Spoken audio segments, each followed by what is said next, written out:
So hi there and welcome to today's art class. This is week 3 of a 6-week course. However, if you're watching this video, then I hope you enjoy it. Doesn't really matter what week it is, does it? So this class is suitable probably for intermediate pastel artists. So those who have been playing around with pastels for a little while and want to continue to learn. So our class today is all about the rose. So we're doing this gorgeous pink rose. Roses and flowers are a really popular subject. They're quite intricate really, because flowers are all one color usually. So you've got to find a lot of different shades, I guess, of the color. So welcome. I'm going to switch my screen over so that you can see what I'm doing on the screen while we go through this together. So bear with me while I press all the buttons. And we'll just get that to pop up in one moment. There it is. Beautiful. I'll pop my light on so it's a little bit brighter for you. That's better. Okay, so this is the screen that you'll see during the class, and it's actually what I'm doing on my desk. So I've got my iPad above my desk looking down, and it shows you what I'm doing. So I'll talk while I do my thing, and we can do this together. Here's our notes for this class, and as I mentioned, it's a pink rose. The first part of the class is always a charcoal drawing. So you can see on the notes that I've included a black and white version of the rose and also a colour version. You should have also received a JPEG image of the rose in both grey and colour. So what I like to do is have that other version, the JPEG picture, up on a separate screen or on your phone or on another iPad or something like that, so that you can zoom in and get really close up and see the detail. As artists these days, we have all this wonderful technology, and so it allows us to be far more detailed than perhaps in the past when you couldn't do that kind of thing. And there weren't screens and devices that we could, really use to get our subject. So take advantage of that and see if you can get that onto a screen, because then you can get a better view of it. If the notes are all you have, then that's what you can work from also, which I have done for years and years. And I don't often use screens, to be honest, because I just forget to charge them or something. Better now. Better now. Okay, so I'm just going to... Pardon? There we go. Just turning everyone's microphone off so that we can't hear all the noise in your background. Lovely. However, to my students who are here today, if you do want to ask questions or you want me to slow down or anything at all, please just unmute yourself and speak up, because I'm more than happy to do that if you need me to slow down or explain something, or if you've got an idea or a suggestion. Okay, so first up, for the first part of the class, which should only be about 20 to 30 minutes, we're going to do this black and white version. And we're going to do it onto some drawing paper or in an art diary, which is like this. So this is my art diary. It's where I do all my charcoal sketches.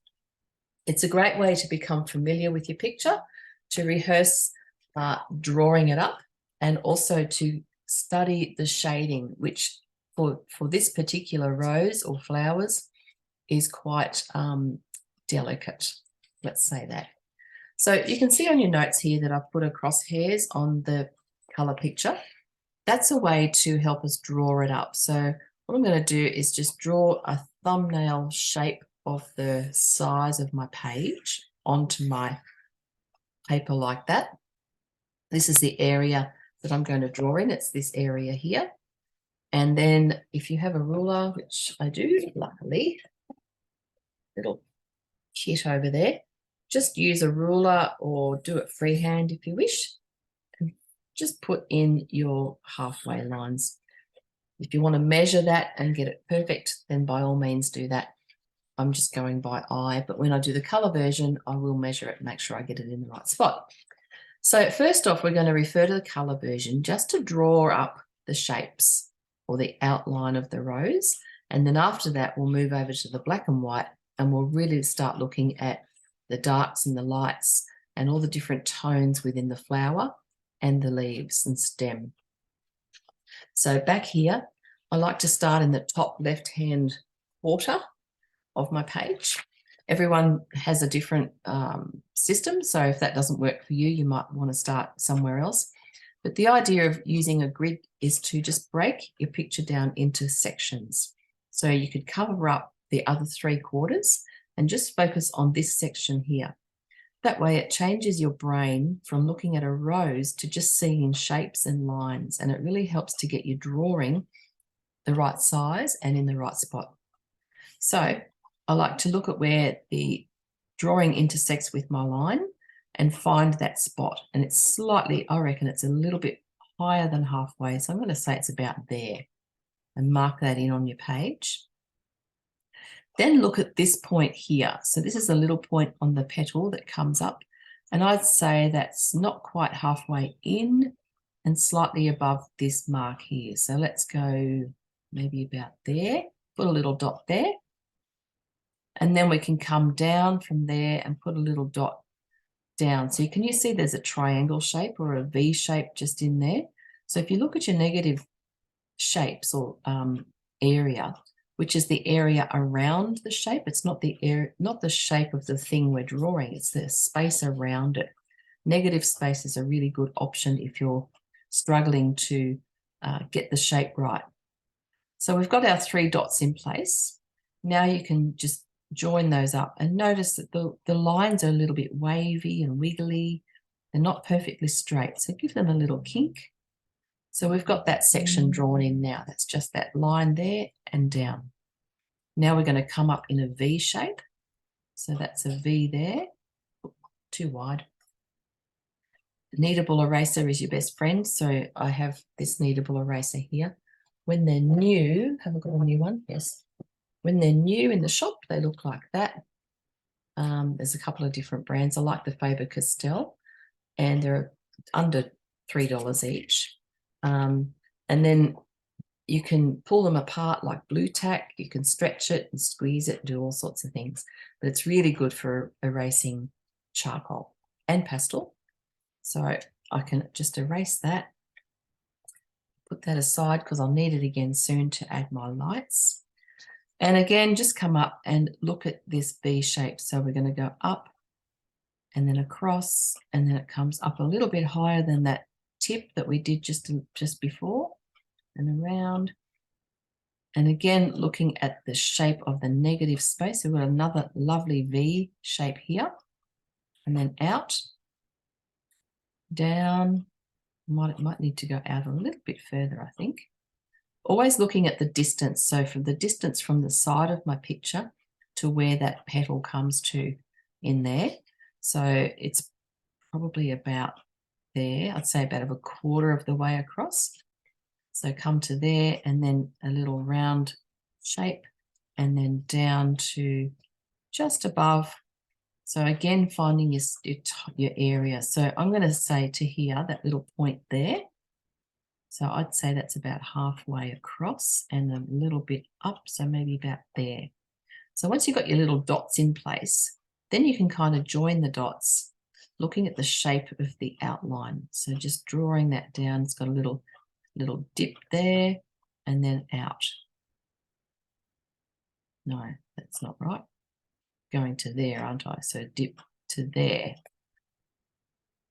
Gets so confusing when you've got lots of parts. That's why it's good to cover them up sometimes so you can't see the whole thing. Lovely. And then we come out with a little round dip and we intersect about here. So then we can come out like that and intersect there. So that's basically the outline of the flower inside that quarter. Okay.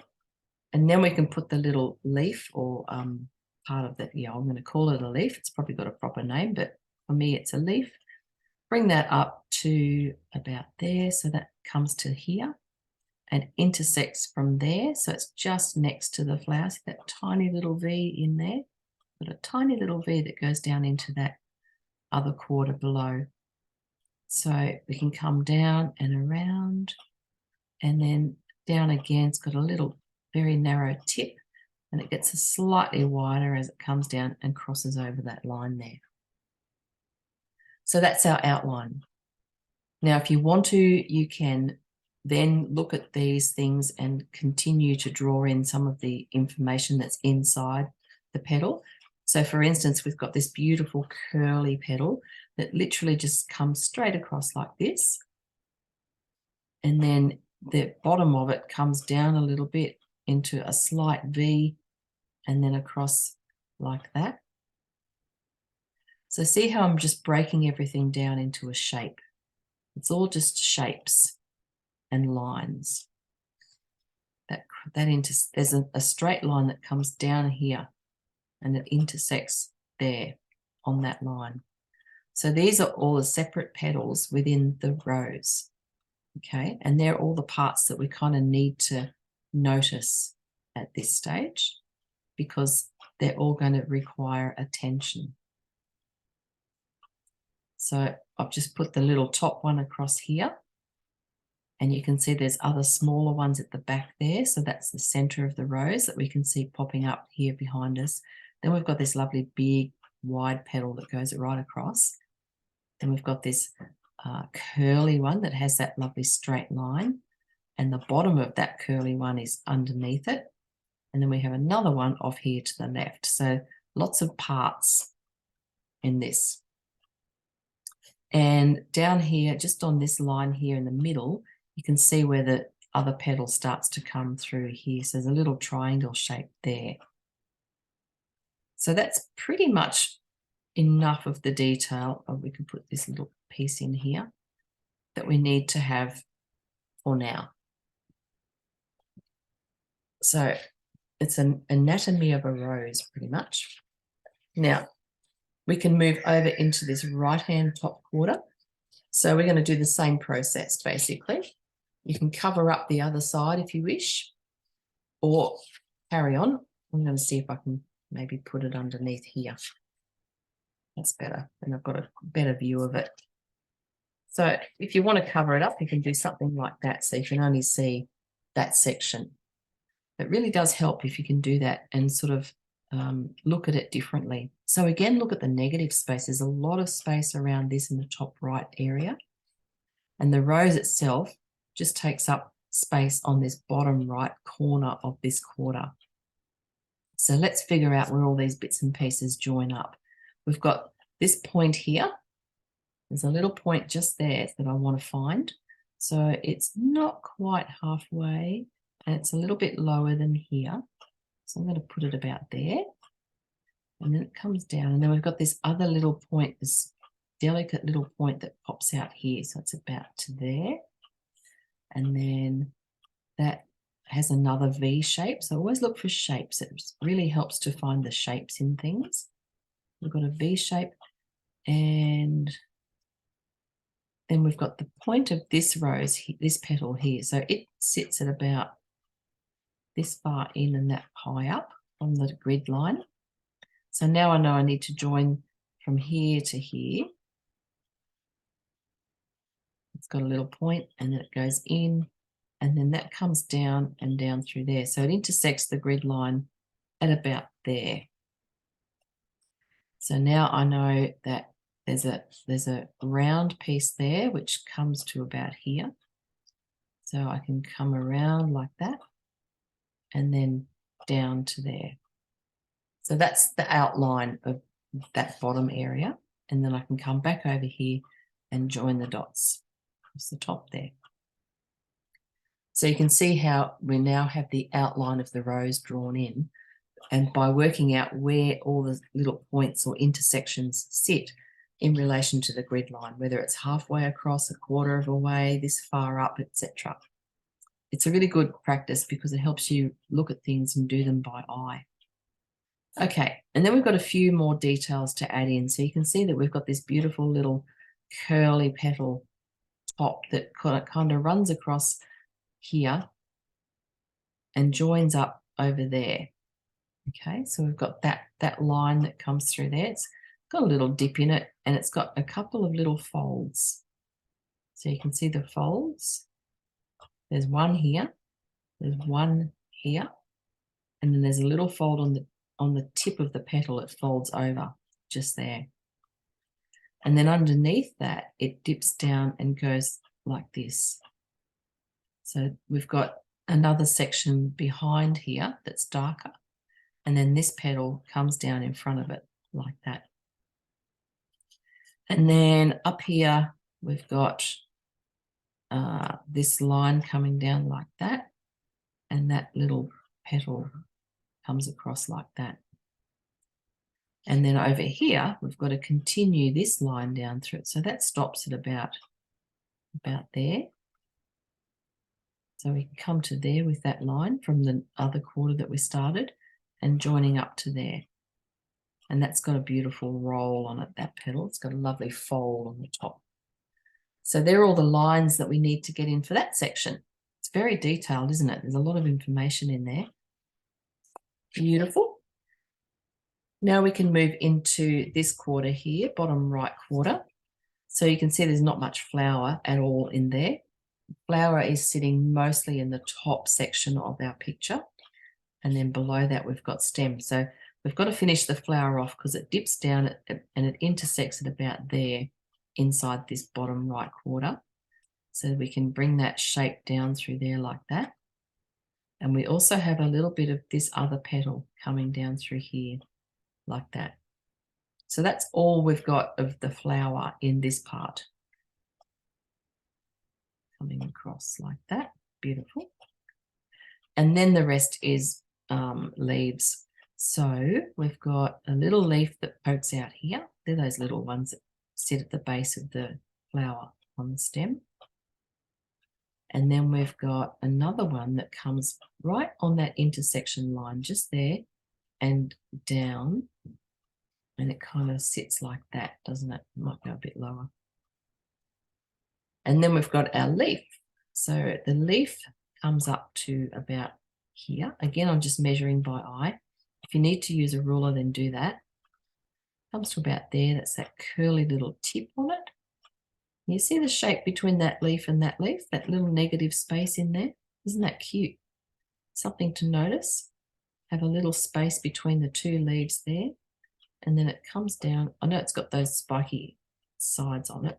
I'm not going to put too much detail in about those yet. And then the top of it comes down, and we're going to work out where that intersects down the bottom. So it actually intersects just here. Okay, and it comes in at about that far there. So then you can work out how wide it is and where it's got to come off into the next quarter. So we can come down and then we dip it out, come down like that. And that's the side of our leaf. There is another little sneaky one poking out just there. Little cute one. These bits will be a bit tricky to do with chunky pastels, but we'll see how we go. Because they're so tiny, all those little tips and things. All right, so that's the bottom part on the right-hand quarter. And then we can come over to the left-hand bottom quarter. There's a lot of stuff in there. And again, we can continue to look at the negative shapes. So isn't this shape here gorgeous? Down the side of the stem and above that leaf and in here. So we've got a lovely sort of roundy shaped triangle. So looking at that, you can replicate that shape rather than looking at the leaves and the stems and things.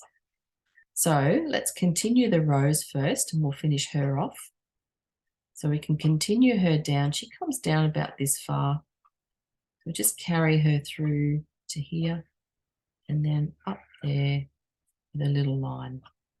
And this little one goes across like that. Something like that. So that's our flower, pretty much. Got all of her in now.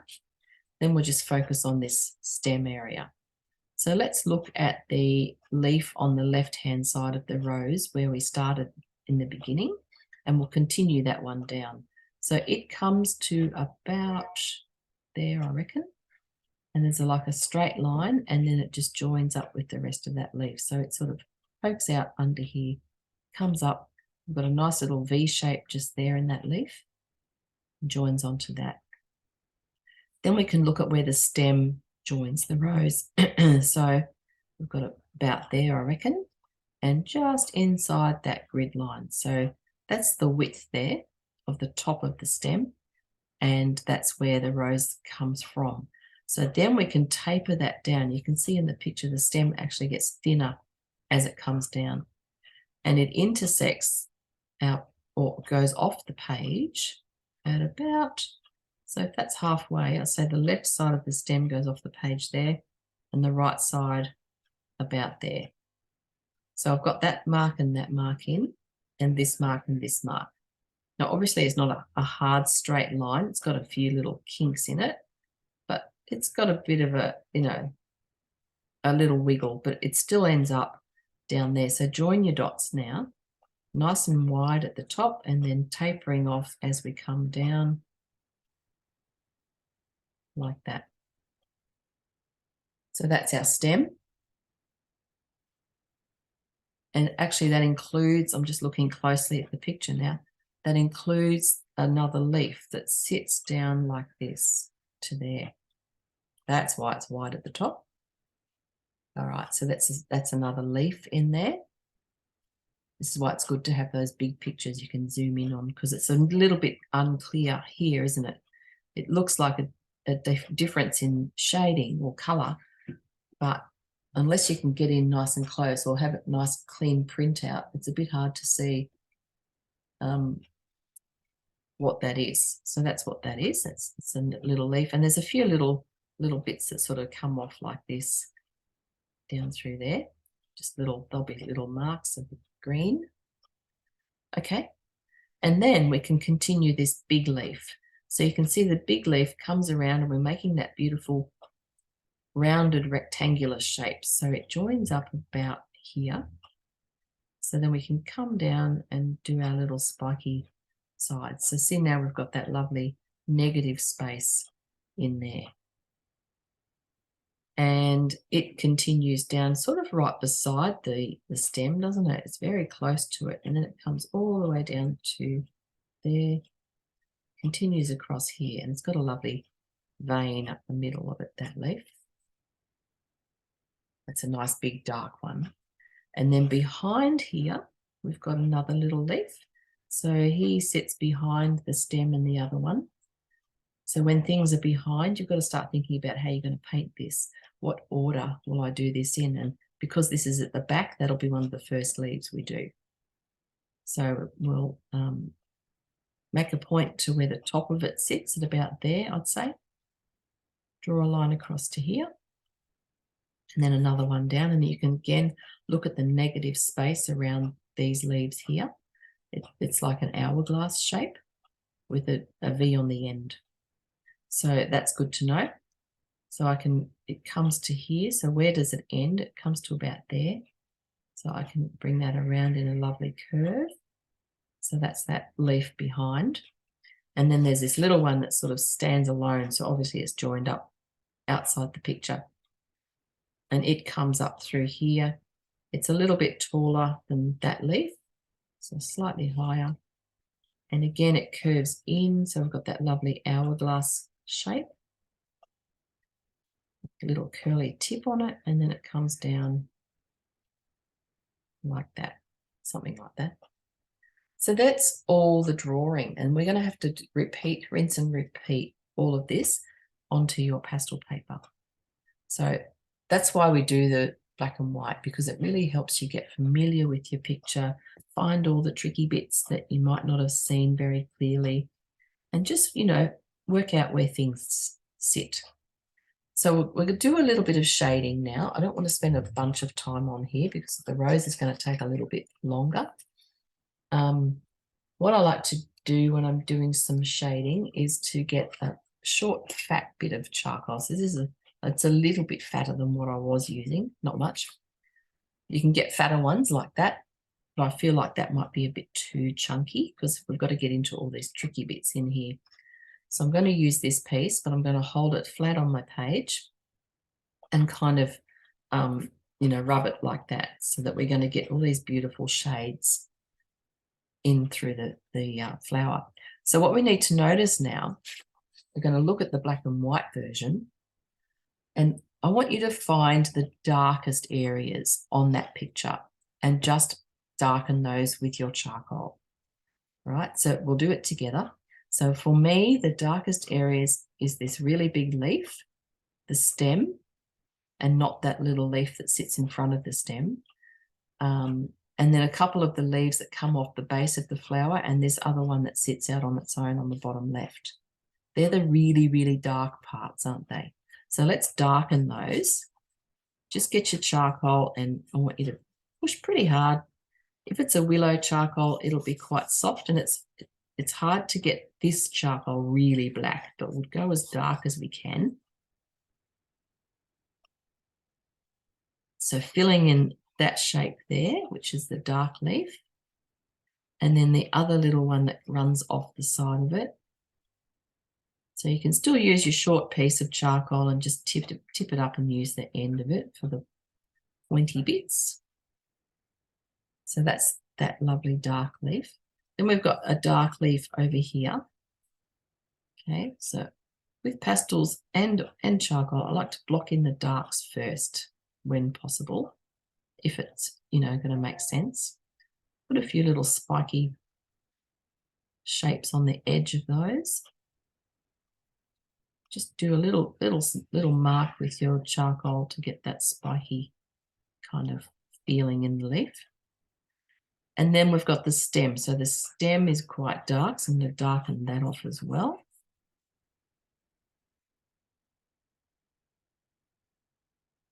Up through there. And then we've got these leaves that come out from the sides of the flower that are also quite dark.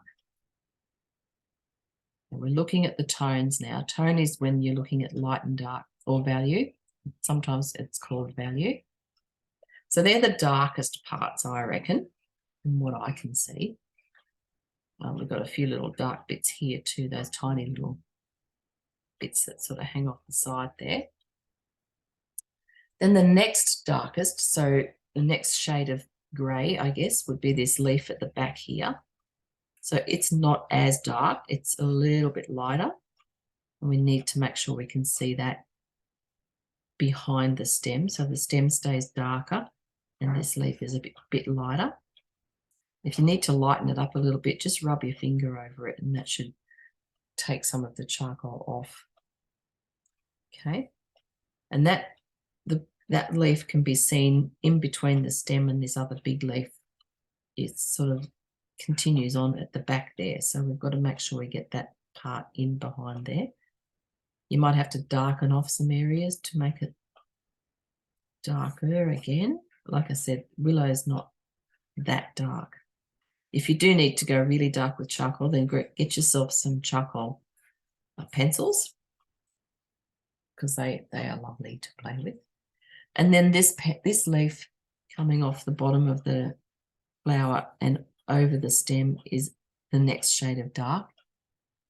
And it's got a little bit of light running down the center of it. So I'm just going to see if my finger will be enough to do that with. No, not really. So then I can use this magical kneadable eraser and just take a little bit off to give it that shine. Can you see the shine on that leaf just there? The shine and the highlights are important. That's what's going to give us the 3D look. Okay, a little bit darker at the sides. So it's got a curl or a bend in it. And it comes down through there. Lovely. And now we're going to look at the flower. I'll just do this other leaf here. So it's a little bit lighter again. It's darker in under the flower because there's some shadow there. And it gets lighter as it comes out down through here.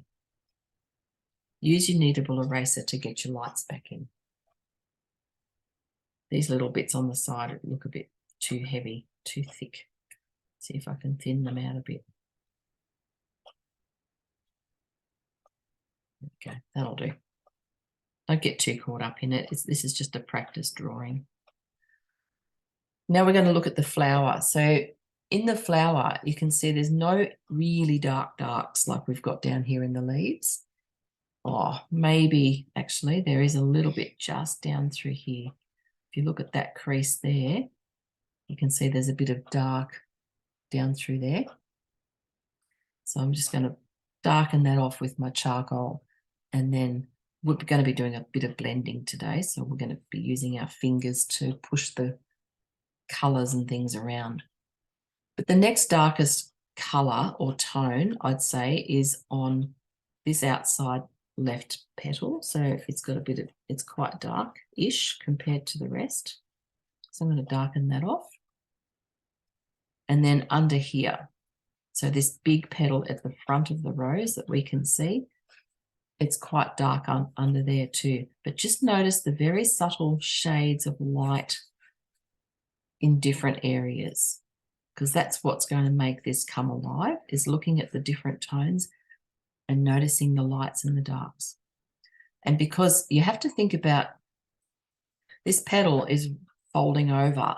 So what we can see is the underside of it here, which is darkish, right? And then this top section that folds over, it's got a beautiful roll on it. But you can see the light hitting the top of it there. It's got this beautiful light that pops on the top, right on the edge of that straight edge there. And so just noticing those things is what's going to make this come alive. Okay, so it's darker in the front here because it's got more shadow on it, because the petal's folded over itself. And then up in that section there, that little V up there in front of the fold is lighter. So you can see there's a little bit of light just through here. And then the petal that folds over is darker in the section that is the edge of the petal. So this area here. But can you see it's still slightly lighter than the stuff underneath it? So then you've got to keep going back in and here and darkening this off so that the lightness of that makes it look like it's sitting on top of it. So it's going to be quite a delicate process to get those shines in there, but you can see that's starting to work. And if I lighten up the edge of it here, this is where the light will be catching. That's going to, again, hopefully make it look like it's rolling.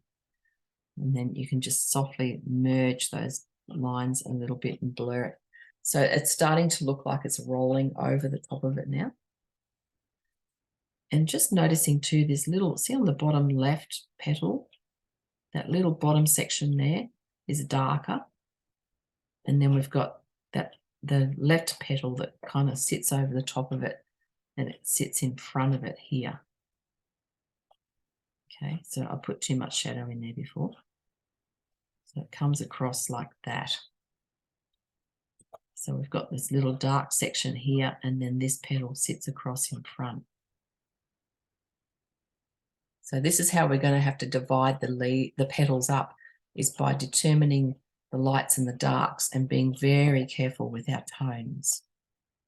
So we'll go to the back now, because that's probably where we'll have to start with the rose, and it's sort of a mid-tone in there. You can see there's light on the top edges of those little petals through there. So again, that's a delicate, blending of tone to get those to look like they're all separate. And you can see this one comes up like this. I'll just draw it in so you know what I'm talking about. There's an edge there. And then I've just noticed there's another little edge there. So that's sort of the other side of this petal as it folds around itself, like that. And then inside of that is this little petal. Comes across like that. So that's another petal sitting there. Okay. And then behind that petal is the tip of another one. So that comes across there. Maybe this one needs to be a bit taller. So that sits there. So can you see how I've sort of had to change my tone so that you can see the layering of the petals with each other? So subtle, subtle. And there's light on the tip of these petals because they're poking up and catching the sunlight, which will be easier to do with a white pastel than it is with an eraser. But anyway, that's the general idea. There's also a little bit of that petal that pokes out over here, the back one. I don't know if you can see it, but I just noticed it on my big screen. Doesn't really matter if you don't put that in. And then over here, this little petal on the right, that comes out here and it also folds over on itself. So all these little petals sort of roll around, if I guess you could say, and fold over. So you've got to be careful with making your lines and your marks and getting those little folds to look like they're folding. And it's got a nice, clean, shiny edge on it too. It's a bit hard to do on white paper, I have to admit. Let's do this big one in here and then we'll get into the color soon. So again, you just see that the edge of that one is slightly darker. Then as it goes down inside the flower at the bottom, it gets lighter. Okay, so it's darker around the top here, just slightly because it's kind of flaring out. So we've got to create that flared look. And then as it comes down, it gets lighter. And that's good because then we can get another one in front of it that will be slightly darker. So that'll separate those petals. They're just lighter through there.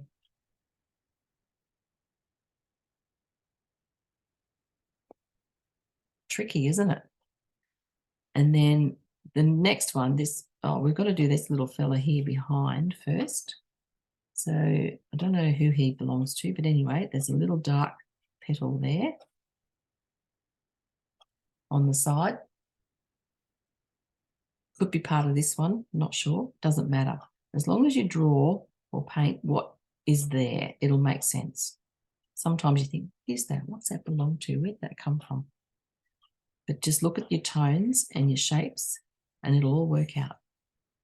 So then this petal, this big one here on the right, it has little folds. See those little folds we put in before? So it's got these little folds that come over like that and they've got light on them. So underneath those, we need to get a bit of darkness so we can lighten them up and they look like they're the edge of the petal that's folding over itself. So get a bit of darkness through there. And then again, as that comes down, it gets lighter towards the bottom.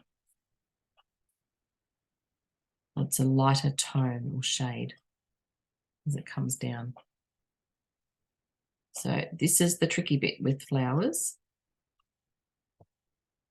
And then on this section, so those little bits that poke out or fold over, the little folds that come over here, like that. I just put charcoal on because then I can take a little bit off and just try and create the edges of where the light's hitting it.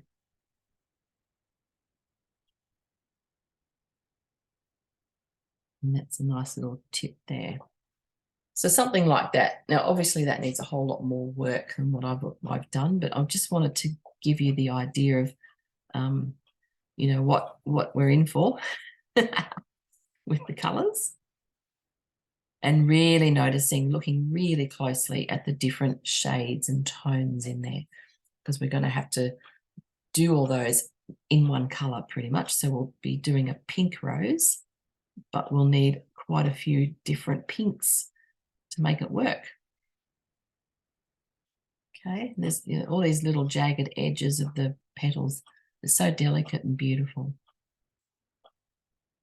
There we go. So I think we might leave that there for now and we'll get cracking on the pastel. Oh, well, before we do it, I forgot to mention the lightness on this leaf. So if you look at the vein, on the left side of the vein, it's a little lighter. So you could just rub a bit of that out with your eraser and that'll bring it to life. And it's lighter here on the right side as it goes off the page, just a little bit through there. See how that makes the vein suddenly appear without even drawing a line? Pretty cool.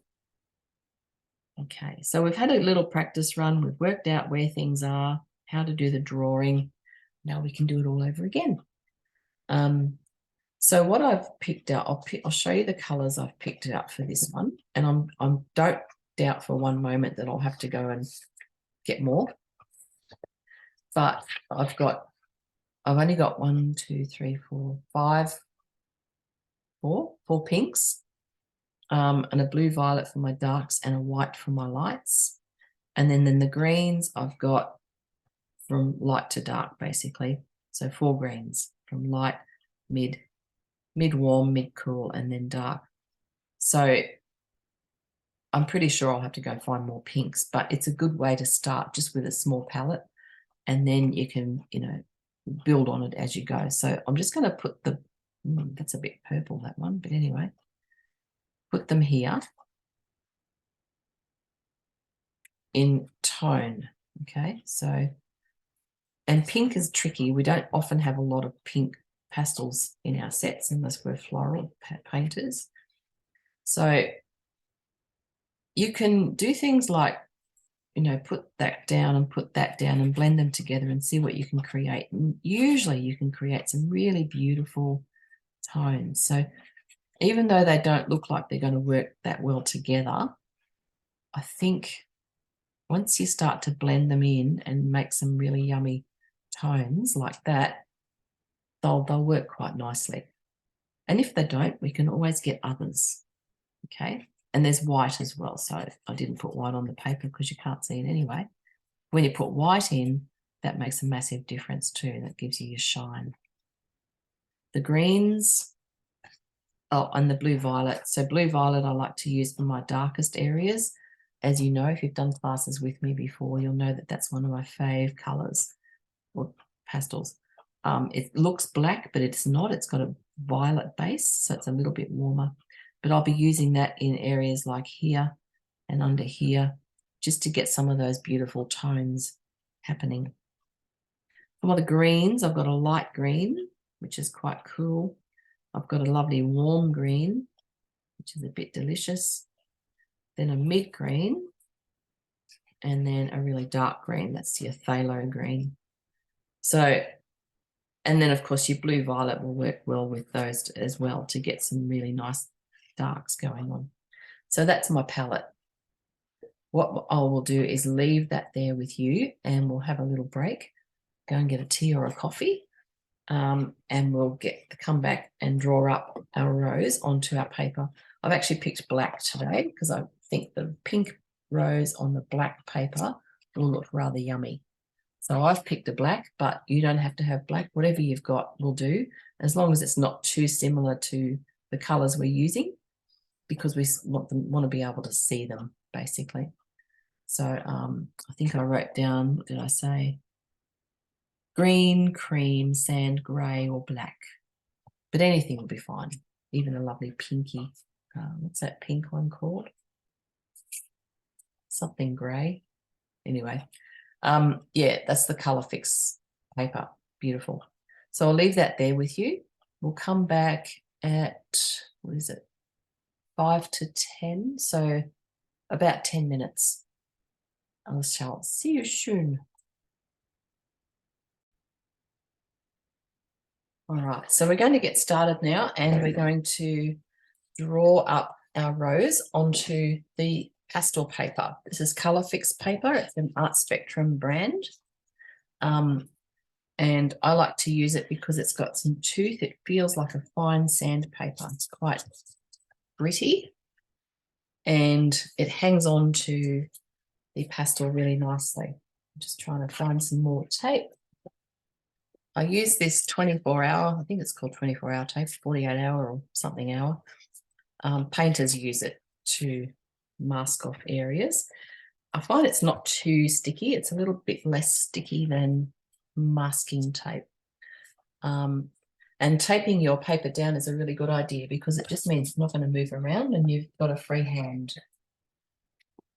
Now, because I'm working on a black paper, I want to use a light pencil. So if you're on a lighter paper, you could use your willow charcoal to draw up.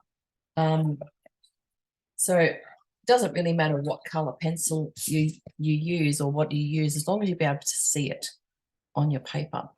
I really prefer a white charcoal pencil, but oh yeah, there's one, brand newy. Didn't recognize it because it was so clean and beautiful. Okay, so this is a white charcoal pencil. And I like using charcoal to draw up because it is a bit softer than pastel. So if you want to rub out anything, it'll come off much easier than your pastel will, because your pastel sticks to this nicely. So I'm going to rule up my page, find my halfway marks. I will use a ruler when I'm doing it for real, or, you know, properly. That wasn't the halfway, there's the halfway.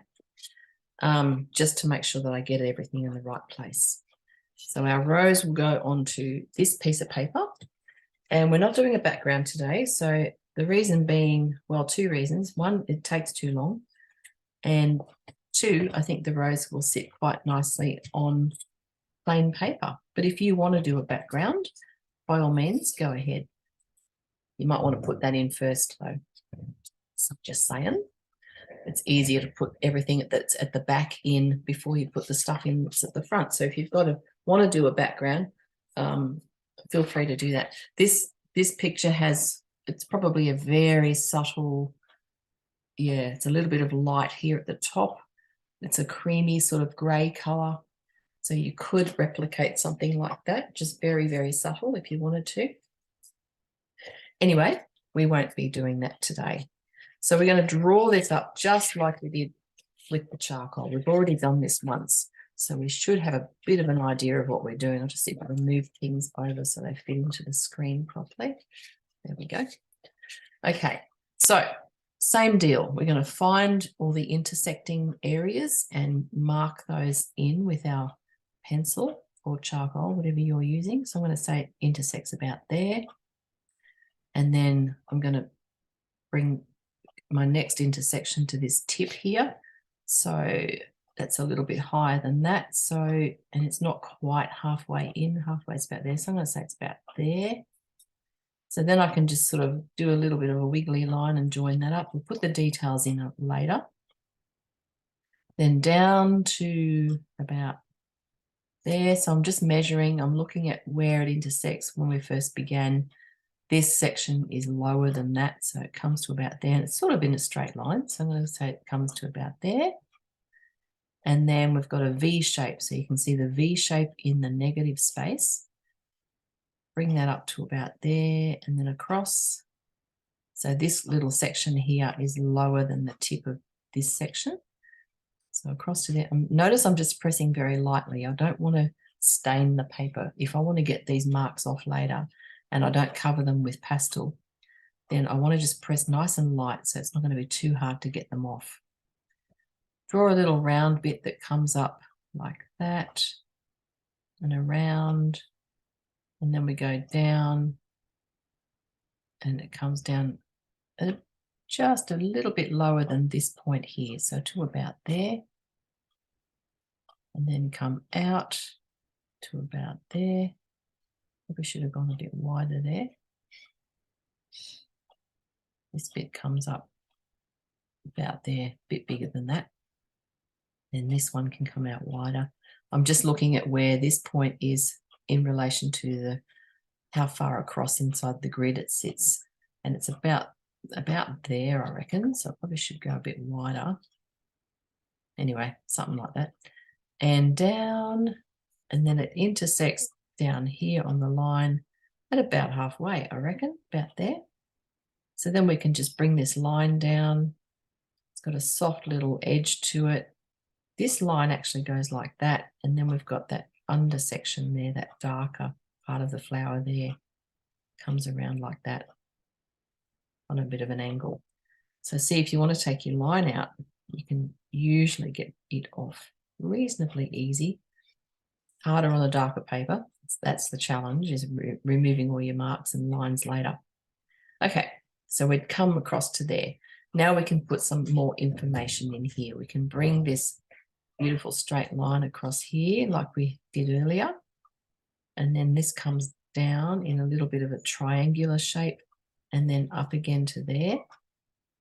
We've got a line down through here that is that bottom part of that petal. So just looking at lines and shapes at this point, don't worry about what they are. So that's pretty much most of the info we need to get in through there. So a bit of a wavy bit coming down through there. And then up here, it gets more complicated, doesn't it? Because we've got a few little petals that all sort of layer here. That one goes down there. And that one sits there. So we've got this one, remove that one. That one comes across like that. Yeah. So just noticing the detail, getting all those little lines and marks in, because they all make sense at the end. Just sipping my coffee while it's hot. Okay, then across here, we're going to put a point where this part comes to. So that comes to, I reckon, about there, about there. And then it comes in on a triangle and out down to there-ish. Just doing it lightly. Yeah, that looks all right. And then down, and that intersects about there. So it's going to come across like that. So noticing, I'm just marking in all these shapes. So where they intersect, where they join, look for the negative space, look for the shapes around things. So that bit pops out there and then it comes across. And then this line joins up over here. So we've got another little petal that comes down through there and it does this lovely wiggly sort of ruffled edge on that petal. Okay. So that comes down through there. And then we've got this one that sits in the front. So again, we can mark in all these shapes. So we've got these little peaks on this front petal like this that run across like that. And then the tops come across like that. So that's those little half moon kind of shapes running through there. And this one comes down. It's about like that. The good thing is, if you get it slightly off or not exact, as long as it looks like a petal and a rose, it doesn't matter. Okay, so that comes across to there. No, it comes across more high than that, I think. Yeah, to there. But because we've got to continue this guy, and it comes almost to the bottom here. That's that strong line across through there. So this petal needs to be higher, one too low. See, this is why you draw it up like this, because you can find the errors before they get out of control. Because once something is half done, it's really difficult to change it if the drawing's wrong. So you've got to get the drawing right. So that's better. And that guy comes to there, rolls around, comes down. So we've got this lovely big fold here.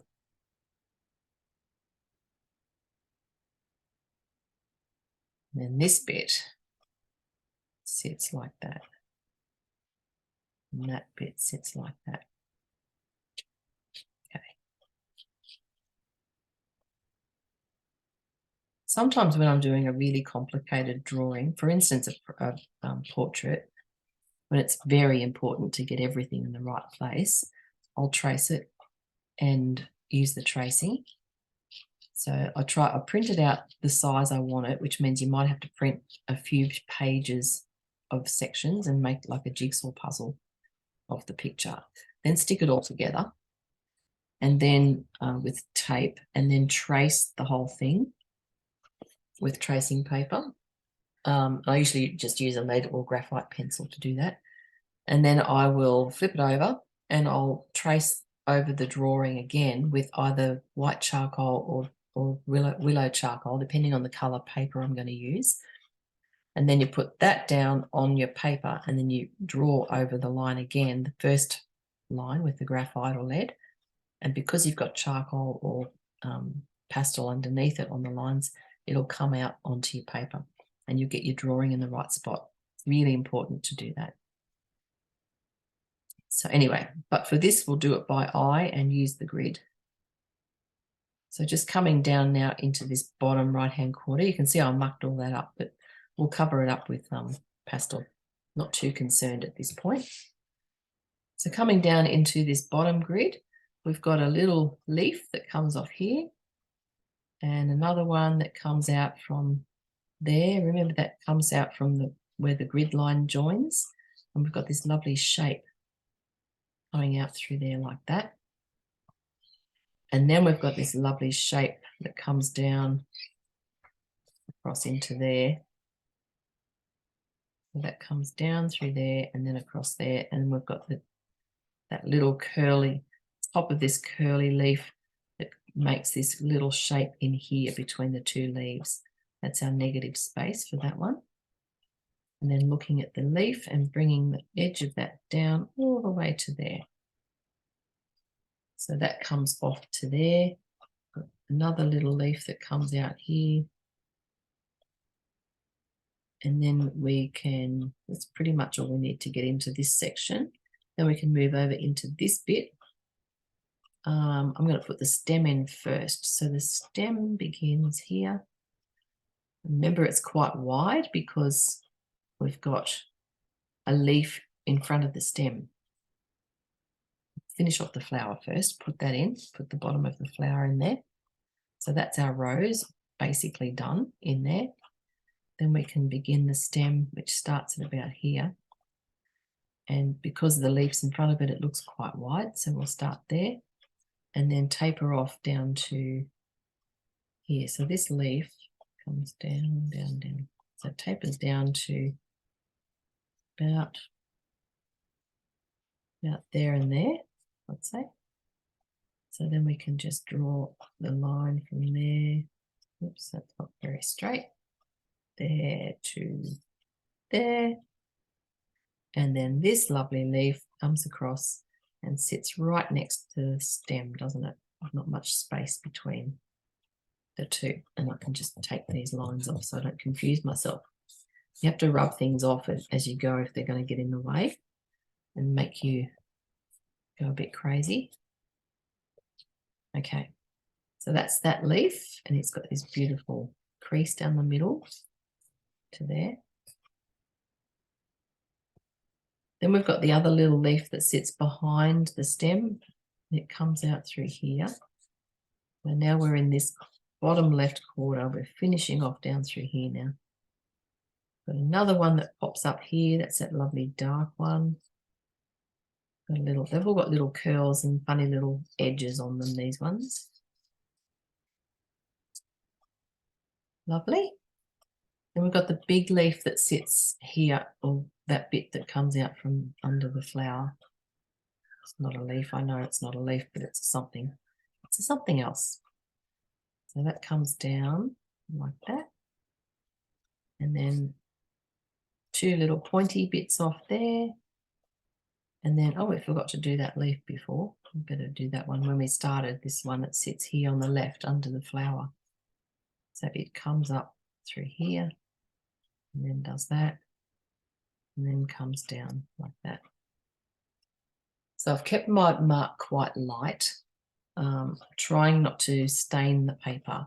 So you can, if you want to, you can rub out your grid marks because often they get a bit distracting. And see how it sort of still stays there? It's a little bit hard to get off. And just a side note too, if you are using the Colour Fix paper and whatever colour you've got, they make the pastels to match. So if this was, I could buy the black Colour Fix pastel and it would match this. So then you can patch up your backgrounds. So they have them in all the colours, the rose grey, that was the pink I was trying to think of before, aubergine, all the colours of the papers you can buy in pastels, and they're called Colour Fix pastels. So you can actually patch things up. Notice I've just marked where those marks are on the margin of my page. So if I need to find them again, just to get something in the right place, I can do that. But I am going to rub them out on my page because I don't want them to distract me. Where the flower is going to go, it doesn't matter because I'll go over that with pastels, just the areas that won't be covered that I'm taking off. Okay, so we've pretty much got our drawing in place. Now's the time to check your picture and make sure it looks like it should and it's in the right place. I like to look at the negative space around the picture and make sure that I've got all of that marked out properly. So this area around here, down inside here, I think that looks all right. That's a good start. Okay, and keep your reference picture nearby. If you can, prop it up somewhere so it's easy to see in front of you. And that way, you know, you'll be able to just glance at it all the time without having to move your head too much. All right, so now the fun begins. Now we've got our colours. We're going to get stuck in. I've just got to roll my sleeves up now. It's time to do the work. So we've got to think about this. We've got to strategize how we're going to approach this, because in our picture, like it's mentioned earlier, this leaf down here is at the back and these leaves are underneath. So everything that's behind you want to do first, but we've got to go, okay, so it's probably going to be better to do the flower first and then come down and do all the green bits, I reckon, because I like to work from top to bottom also. So if you're on an easel, your dust will fall, and as it falls, it'll come down here and it might land, it catches on the paper. It's a bit like a magnet. And sometimes, you know, and you'll get a lot of pink of your dust that'll drop down below the rose. So when that happens, it means you can just blend it in when you get to this part. So kind of start from top to bottom, because that's a good way to work with pastels. That way you won't get dust falling, you know, like if we did all this first, then we did the flower, we'd end up with pink dust sitting on top of all the greens that we've worked so hard on. And that's a pain. So anyway, that's my strategy. That's how I want to work this. And then you've got to think about all the different tones within here and making sure that we've picked out enough pinks and things that we can make that work. So as I said earlier, we might have to go and get some more, but let's just start with this lot. Have you got a little towel handy? Something you can wipe your hands on, or if you're working on a table with a towel on the table, wipe your hands on that. I often use the tablecloth or my apron, which I forgot to put on today. So just get a towel, wet one end. So I've just got a little bit of a wet area there. I dipped it in my water glass.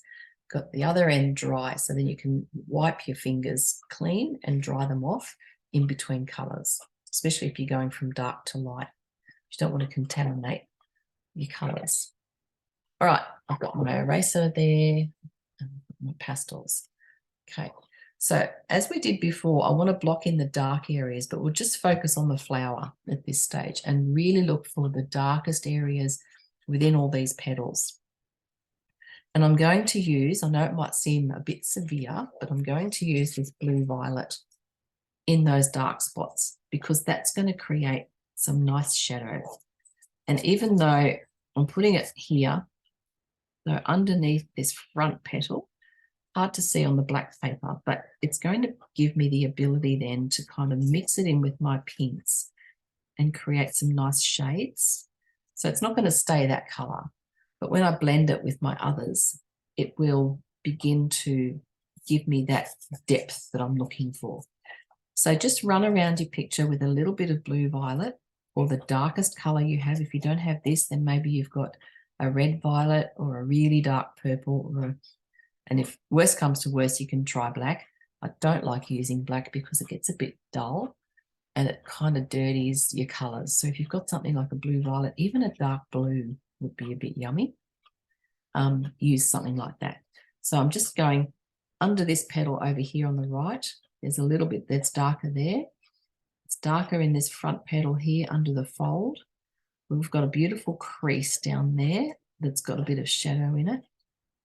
So it's all shadows we're looking for, not necessarily the color of the flower, but the shadows. And a little bit of dark through there. So blocking in some dark, and we don't want too much of it. We just want a little bit that we can push around with your fingers and darken off your pinks. So a bit hard to see, but I can see it on my screen where I've put that. And it will just then contribute to my darkness. So just lightly, one little shade, don't blend it in, don't do anything, just push it onto your paper like that and leave it there for now. Then we can start to look at blending that. I'll put this here so when I'm referring to the picture, hopefully you'll be able to see it. Probably can't anyway. I shall put it there. How's that? That's better. Good. Now we can see it all. So you can see under this section here, it's dark. I've put some shadow. This little bit here, I've put some shadow. Find the pointer. That bit there. And there's a little bit in here. And there's some here in that section there. And I put a little bit up in there, down on this crease here on the left, and then in that little bit of petal at the bottom left that's poking out underneath everything. So that's going to give me enough shadow or dark to just put a little bit there as well to kind of push around. So we're planning this out now. We're thinking, okay, so that's where the darks are. So next I want to pick up my darkest pink. So that's this yummy magenta color. Yours will probably be different because we've all got different colors in our kit. And I'm going to put some of that down because it's just delicious. Now, our pink roses might not be as pink as the picture. If you've got different pinks, there's so many different pinks. So don't stress if it's not exactly the same. Okay, so I'm literally just putting this on like this, drawing it on. I'm not blending it yet. I'm just putting some color down. You've got to get something on the paper before you can do anything with it. So that's what I'm doing. I'm just getting something down on the paper so then I've got something to work with. Here on this little fold, there's a bit of dark there. So we're going to start off with big marks like this, big bold kind of marks. And then as we work up and fill up the paper and get the color on, we'll get more detail in there. Okay. So big and bold and loose to begin. And then as we go, we'll fill it up and work on the detail. So just don't get caught up in all the detail yet. There's time for that later. So I'm just putting this down where I had put that blue violet. See how that's creating a really yummy dark tone, color. It's delicious. So yummy. Okay. We've got to have something to work with. You can't make it with nothing. So we have to have some stuff on the page. So blocking, blocking, blocking, all right? Now what we're going to do next is push this in to the paper and then we'll come over with the next pink in tone. Okay. You might lose some of your lines and that's why we rehearse our drawing and that's why we do it a couple of times so that we've got a bit of memory there now. So once you've got your dark pink on there, then just I'll use my middle finger and we just want to push it in. So this becomes the foundation. It becomes the lower or underneath kind of base for our rose or whatever you're doing. So just pushing that in. I'm not very concerned about losing my lines or my marks because I'd rather get rid of them, to be honest, because I don't want these white marks to be showing through. I'm just pushing all of this in. Then we'll have something we can add to and build on. And create a lovely pink rose. Mine might be purple at this rate. Purple rose, whatever. Okay. See how that's all pushing in now so that it gives us a nice base to begin with, something to start with. I'm just getting it to stick to the paper. And then in a minute, I'm going to tip my dust off because I'm working flat on my table. the dust isn't dropping off, it's staying there. So I need to tip it off because it won't sort of move. You get a lot of dust with pastel, and again, it'll depend on what kind of pastels you're using. But they are quite dusty. So working on an easel is a good option because it just sort of falls off as you go. Gravity does the trick. Okay, so I've pushed that in. I'm just going to tip the dust off. To do that, I just tip my board up like this, bang it onto my cloth. You can see I've got a cloth here. And afterwards, I'll take that outside and give it a shake. Okay, so that's a good start. I've got a really nice blend there happening with my darkest colours. Now I'm going to pick up this colour. This is my mid pink. Okay, and I'm going to start to zhoosh that around. So just noticing where it's not really dark, but darkish or mid-tones. Just going to put a bit of my pink in here.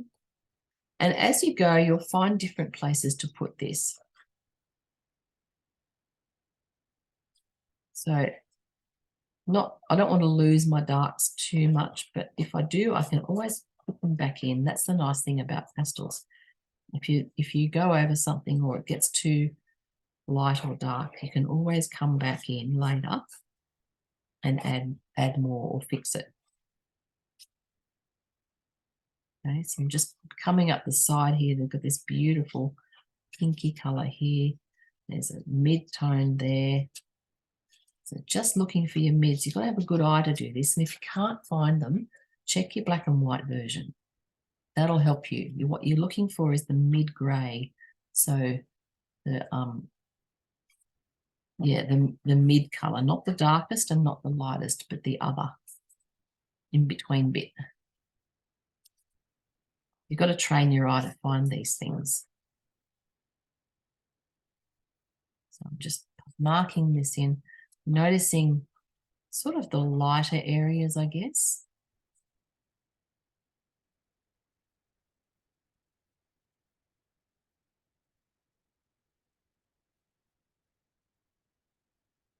And as I said, if you lose your darks, don't stress. We'll get them back. We can put them back in. We just needed to start with something.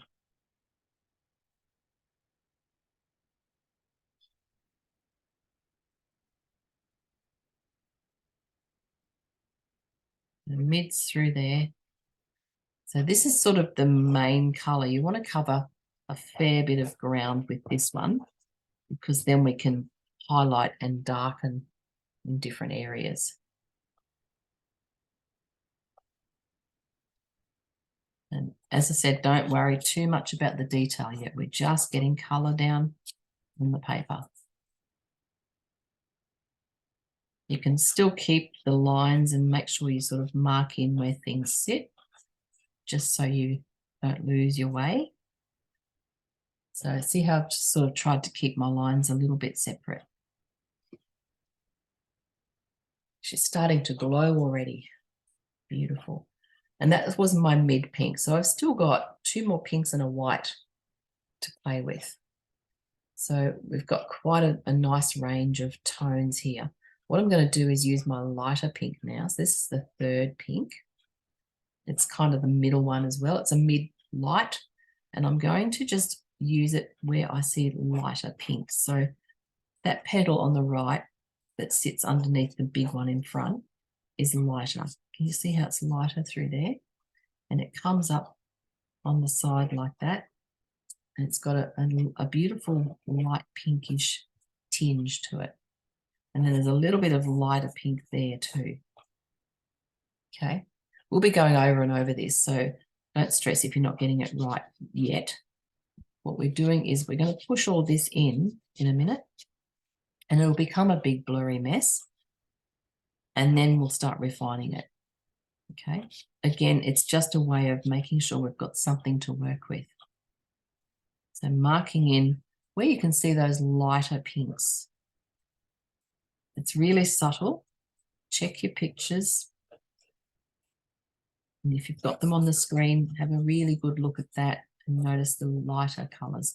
Or look at your black and white version, your grey, So you're looking for the lighter greys.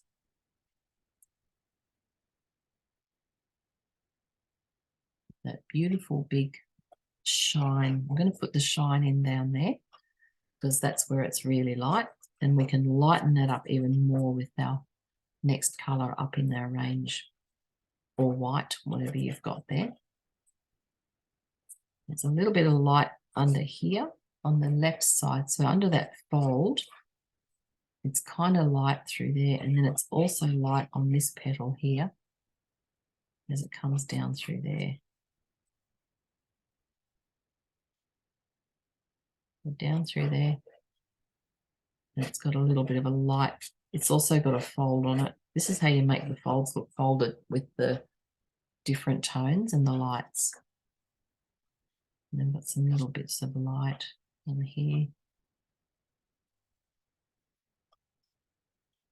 This one comes around like that. So just lightly marking in all those spots. So she's looking a bit messy at the moment, but that's okay. There's a little bit of light there too, and there's a light here. So what we've done is we've blocked it in using our darkest and our mids. We'll save the light for last because that's what I love to do. That's when you get, I don't know, I get the joy is when you, this is what I call the ugly stage. It's a bit, you know, but you've got to work on this part first. And then I like to save my lights for last because then I can really just smile and go, woohoo, look at that. It's glowing. So now we've done that, what we're going to do is push it in again. Now you don't have to push it in. If you're not a pusher in a blender person, then by all means, don't feel like you have to. But I am, so that's how I like to roll. And because this is a beautiful rose with smooth, delicate petals, I really want to get that smooth, beautiful feeling of them. They do have little creases and things in them, but we can focus on those later. So pastel artists all do different things, and I am a bit of a blender, though I'm trying lately not to blend so much. It's hard though. Depends what you're painting, really. So let's just push some of this in. And when you're doing it, look at the petal that you're doing and kind of pull the pastel in the direction that the petal goes or grows. So I'm just softly dabbing it with my finger, pushing it around like that. See how it's starting to sort of take life now? It's starting to come alive because we've got those tones going on in there. I've still got that little white outline, but I might take advantage of that later on and use that as some of the light on the edges of my petal. So just pushing it in and following the direction of the petal. So just this petal here, this beautiful one that pops out from the middle, he's got a lovely shape or texture, I suppose, and it sort of bursts out from the center towards the edge. So what I'm trying to do is create the feeling of that with the way I'm pushing the pastel around, just using my finger and softly, softly pushing it from kind of the bottom to the top to get the feeling that it's got that lovely shape. So that's that middle bit. And as usual, I like to work from back to front. So once we get all of this pushed in to our satisfaction, then we can start looking at the petals and working from back to front. So we're going start there and come forward. It's just easier. Or look at what parts are behind and what's in front. So I'm just going to go down here now into this big one in the front. I want to get the base of this pushed in to get that beautiful blend happening. So because I've got all that lovely dark underneath now, it's just starting to come through. So you can kind of see it coming through the colors that we put over it. And see how that's creating a beautiful kind of feeling of shadow and tone. Yummy, yummy. This petal on the left here, it curls out ways. So it sort of curls from right to left. So I'm going to pull my finger in that direction to try and get the feeling of that curl in that petal. because it's kind of darker where the fold is, and then as it comes out towards the edge, it gets a little bit lighter. So see how by pulling my finger in that direction, and you can do the same action with your pastel sticks to get the feeling or the texture of that petal folding outwards. Not quite there yet, but we're close. I better do this little guy underneath first, because I kind of forgot about him. And if there's not enough pastel down where you want it to be, just pop a bit more on so that you've got something to push in. I want to make sure we've got enough pastel on the paper now that we can kind of start building on. So I'm just marking that in. I'm going to darken that off a little bit more with my darker pink. I love this magenta color. It's so yummy. This is an Art Spectrum Extra Soft. They're the blocks that you can get, the little squares. And I think this is out of the purple set. So they come in sets or individually. And I just like to buy a set every now and again because you get a lovely range of all the blues or all the reds or whatever. Yummy, yummy. So that's looking nice. It's about the right tone, I think. Could go a tad darker, but anyway, we'll leave it there for now. So now, and then I can bring this one around because this little petal curls around on top like that. Does that sort of thing. And then goes under there. So see how that comes around like that? So blending first, and then we'll move on and get more detail in as we go. So that's that bit, and I'll come back and refine it more. Up in here, we've got a bit of light, and then we've got that beautiful big curl that folds over itself at the front here. But first, before we do that, I've got to get in behind it. So I'm going to get into this guy over here, because that's a nice little light fold happening there. I'll need more light. Underneath there, we've got that little dark petal that's sitting under there, so we can push that in and then start to push in this one. Again, pulling it in the direction of the petal, the way that it grows, basically. So I'm just trying to pull it down like that to get the feeling, again, of the shape and the texture. So you've got to really study the thing that you're painting to work out how does that grow, or what's the shape of that? What direction does it go in? It's already starting to take form because I've been doing that, and I've got my darks in there before, and they're coming through now and starting to give me that beautiful level of tone that I was looking for. So that's why we did the darks first. Beautiful. And then I'm going to push in the rest, which is just this beautiful fold of this petal here that sits on the top. And I will definitely add more light to that as we move on. But for now, we've just got our mids and darks in there. So that means we've still got room, if you know what I mean, to put more light in or more dark or whatever, to add the lights later. So you can see here, I've just noticed here, as I've pulled this around in the fold, trying to get that little bit of a shine on the edge there. It's kind of lost down in here now because this is not dark enough, I reckon anyway. Underneath here, I think, should be a bit darker. But let's just pop a bit more of my mid pink here first.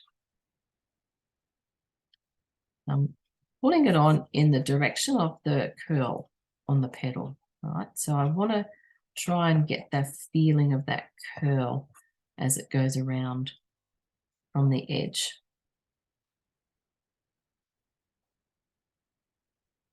A little bit of light up there on that tip too.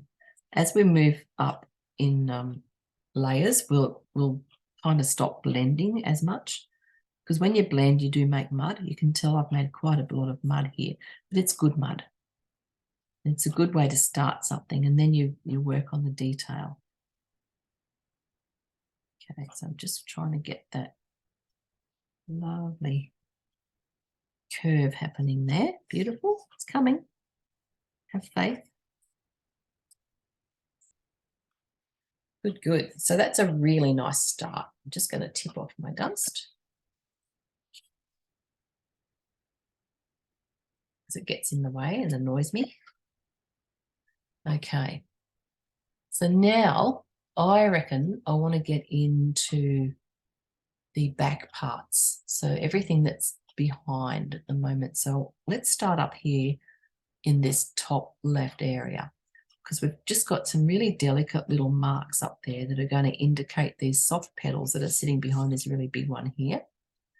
So what we need to do is just start to really look at this and figure out where the tones are. So I've got my mid pink and I'm just going to put a bit of it here. This is where we stop blending so much and we just start to get some color onto the paper. Okay, so there's a bit of mid there, and I know that this petal here, so you've got to look at your tones now. So this is a mid to dark, this one. So when I come in with the edge of the one in front of it here, I'm going to come in with a lighter pink, all right, because I want it to sit in front of that guy. So this is why you need the different tones. You've got to think about where am I going to put them and how is that going to work and how can that petal sit in front of the other petal. So it's all about trying to make things look like they're many petals and not just a big blob of pink. So tone, tone, tone.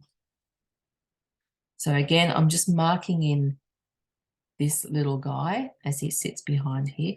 Make sure you get all the bits in because we don't want to have to try and get in there later. It's harder to get in behind things later on. Better off getting in now and then we can move forward. So just touching up the edges here. I've already got a bit of dark in there, so that's really helping me to create the different petals that sit together. Okay. And there's light on the edges of these ones. So you might want to use a pencil, a white or light coloured pencil, or a pastel if you've got a nice sharp edge on it. And then I'm just going to put a little bit of my mid to dark pink through here. And you can see how I'm kind of keeping all those pieces separate. So because I've already got the darks down, it's helping to divide them off against each other. So they're not all sort of sitting too close together. And I'm keeping my colours separate. So I'm going to pick up this lighter pink now and just highlight some of the spots with this. So there's a little dab there. See how that glows? It's amazing what a bit of light, what difference that makes. I'm just going to go softly, softly on the edges and just do a soft little wiggly line like that. So I didn't press very hard. And I've used the sharp edge of my stick and just run it across there like that. And you get a lovely soft little edge. And then I'm just going to pull it down a tad with my finger so that it softens that edge off. Just focusing on this bit here, this little bit here. Okay, and then we've got more light edges running across here. So I've got a bit of a light bit there. That comes up like that, and then that one goes around there. You've got to get in nice and close to see all these details. There's a little bit of light on that bit there. So see how it's all starting to come together? And there's a touch of light on there. So I'm just doing really light touches, trying hard not to make it too dirty or blend it too much. So that's what's going on in there. I'll see if I can zoom in for you so you can get up nice and close to it. There we are. So what I've done is I've used this darker pink in these areas here. Just softly, softly, softly, softly, softly. You don't need to press too hard, just softly. Just make sure that you get enough down so when we put this one in front, there's not going to be any gaps between this and this. So even if you have to overlap these lines a little bit, just to make sure we get that covered. Okay, and then I've got my darker purpley pink colour that we used before. This is not my darkest, it's my beautiful magenta. And just noticing where it's darker. So just putting a little bit of that down, thinking when I put this petal in front, it's going to be a bit lighter. So I need to make this area here a little bit darker so that it comes forward. Make sense? Let's try and focus my finger on there so it doesn't move around too much. A bit blurry to see up so close. Okay. And then we've got a little bit of dark through here. And then back there, that's a little bit darker as well. So just touching, lightly, and then dividing. So using my lighter pink. This is not my lightest at all, but I can touch this up here on the tip and then do a little bit of a like that with the tip of it, the edge, just to get a soft little edge. Now, you know, with pastels, they're chunky sticks, so you're very rarely going to get a nice, straight, hard line. That's the kind of look that pastels have. They're loose and they're not precise like pencil or pen. So it's kind of nice because you can be a bit looser with it. So that's about all the detail I'm going to put into that section. I'll zoom back out.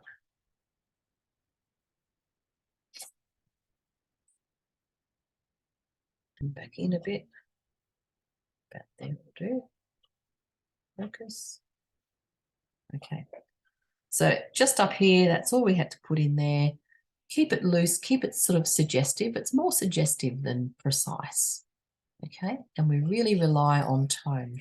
So that's your different shades that we rely on to help bring something alive. All right. So what's the next thing we need to do? I reckon this guy here, we can do that one because it's sitting behind this one. So let's have a look at that. It's got a nice little light tip on it. Again, with my light pink, don't use your lightest, but that's my light pink there. A little tip on it. And you can see there's a bit of a shadow behind that, isn't there? And it kind of has this line there. And then it goes in behind this other petal, and there's a darker shade of it there. It's like it continues through behind this petal, like a little shadow. Anyway, we'll worry about that in a sec. Just noticing these things, that's all. Just keep it in your mind so you know, you kind of understand the structure or the anatomy of something so that you know why, you know, there's a dark patch, what that might be. So I'm just lightening up the tip of that because it's fun, looks cute, it's nice. And then as it comes in, it gets a little darker. So I'm just going to pull that across softly. I don't want to blend it too much. I want to keep the colour quite fresh. And then I'm going to pick up this magenta because I really like what that does. And it's got a little bit of darkness just here under there. So this is like a shadow or something. So I'm just going to darken that off and dab it softly so that it kind of sticks to the paper without blending in too much. That's that lovely loose sort of pastel-y look that I'm working with now. And that's why pastels are so yummy, because they can be quite loose and yum. All right, so do that, guy. And then I think we might, while we're over here, we might look at this one here. So this looks like it's part of this petal, but it's folding down behind over there on the other side. So we need to make sure that that stays reasonably dark. Not too dark, but dark enough that it is separated from this part here in front. So I'm going to I'll put some magenta down, and then I'm going to use this mid pink again over it. So this is where you blend your colours with pastels. You don't have a palette, you do it on the paper. And I quite like what's happened there. And then I can see as this folds over, it gets a tad lighter up here because it's all belonging to this petal. So it has a lovely little, I don't know, curve or something there, which is quite nice. So it helps to make it look like it's all joined, I think. So a little bit of white there, or light, sorry, not white, lighter pink. And I'm pulling that up through there. So that'll sort of come from here. Not sort of, it will. It'll come from there. Just put that in to show you what I'm talking about. So it comes through like that. Quite lovely. And then this bit here will hang over, but we'll do that in a sec. All right. So that's that bit there done, I think. Just going to put a bit more on there to give it some texture. Again, just keeping the pastel loose now. So in these areas, I don't want to blend it in. I just want it to sit on the top so that it kind of has that beautiful texture that pastels give us. Now I'm going to move over to this side because this petal is behind this one. So we need to do the stuff that's at the back still. So this one is, it's got some dark. Where's my dark? It's got some dark that comes out of this, quite a strong crease there, isn't there? It's quite a definite line through there. And I'm using the edge of this pastel just to create a bit of a feeling of folding out. Like that. And then the outer edge of this one is also got a bit of dark on it. So I'm just going to draw a darkish line down there. And oh, there's a little fold. That's cute. There's a little fold here at the top. So what it does is it comes up like this. Comes up to the top there and folds over. So if I put some of this pink in here, hopefully we can make it look like that. It's a bit darker in there actually, so I'll go back to my magenta and darken off that little area that's folded under. Just through there, just softly, softly dab, dab. Probably should sharpen up the edges a bit. The other disadvantage of not doing a background is that your edges get a bit blurry. But that doesn't worry me so much. There we are. So that's nice. And then we can bring this area over the top of it. So it'll fold over the top. So I've got this nice little edge here. I'm going to come back in with my blue violet. This is my darkest. Remember we had a really dark one. And I want to just mark that line down through there again because it is quite strong. And I want to make sure that that stays fairly strong through there. And then I'm just going to push it in softly, softly, softly. Gently, gently with my little finger and then pull it out. So go from that dark into that magenta, which I put there earlier, and just pull it out with your finger. So run down the line with the pad of your finger, put it on the line, and then pull it out to the left in that roundish kind of direction. So we're trying to create that lovely roll on the petal. And then on the other side, if you've done a darker outline like I've done here, I'm going to do the same thing, pull it from left to right. So it depends whether you're left or right-handed, I suppose, how easy that is. It's a bit tricky, but yeah, cool. It's coming.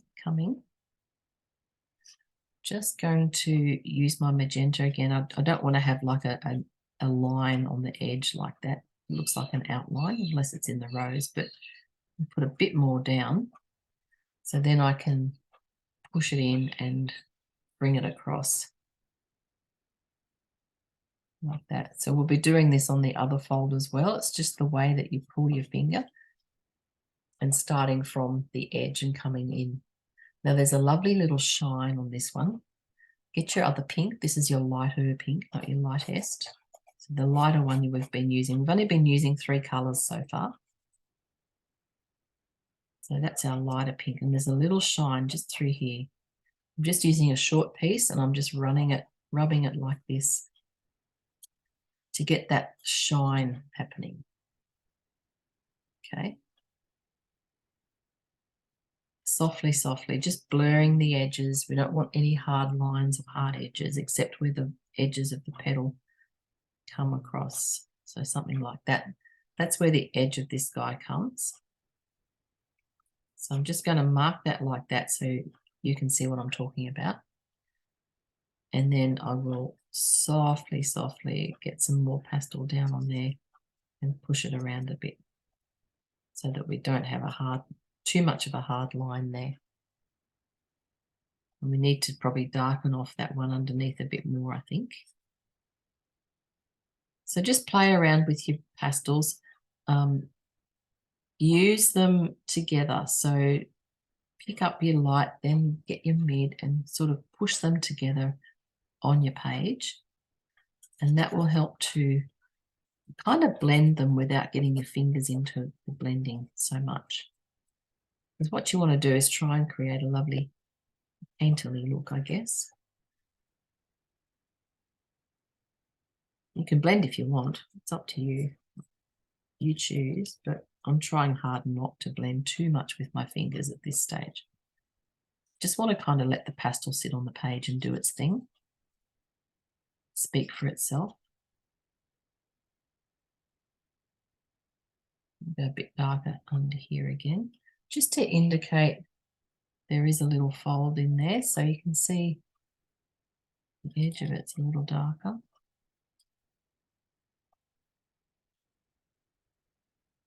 Try and make it fold over. It's not that obvious on the picture, but it is there. Sort of, it's like a shape is that, not a triangle. Kind of like a triangle, I suppose. A wonky one.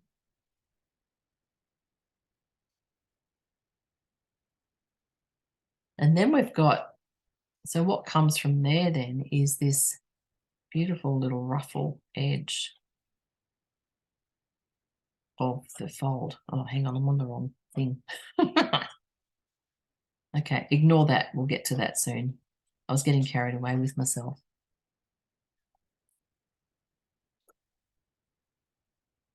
Okay, in there like that. So again, I just want to add some more dark through here. So you're sort of dancing between your tones until you get it to look the way you want it to, considering all the other elements around it and how they're going to be separated from it. It's a bit tricky. It's a slow burn. Roses are really quite time consuming. We don't appreciate paintings of roses until you try and do it. It's a definite skill. One that I have yet to hone, I guess. And looking at the shape of things too. So we've got this lovely line. I know I've darkened all that and mucked around a bit, but I'm just going to go over it again just to show you the shape of this petal. So see the edges of that I've just drawn on. It's got this beautiful edge that comes out like that and down through there. So I don't want to leave it bright like that, but I just wanted to show you what I was talking about. My edges are a bit messy. It's just kind of smudged over into my background a bit. But I can tidy that up later. Nice. So depending on your pinks, just see how you go with those. And then I'm going to lighten this up again a little bit. So see how we just go back and forth quite a lot. And it's good because you can. Nothing's going to set or dry or go off. So that's starting now to get a bit of a nice little shine on it. There's a little bit of light just up in here. And in that corner there, which is going to help us to separate that petal from that petal. So lovely little shine going on. It's sort of not all the way up so much. It's more prominent about here on this one.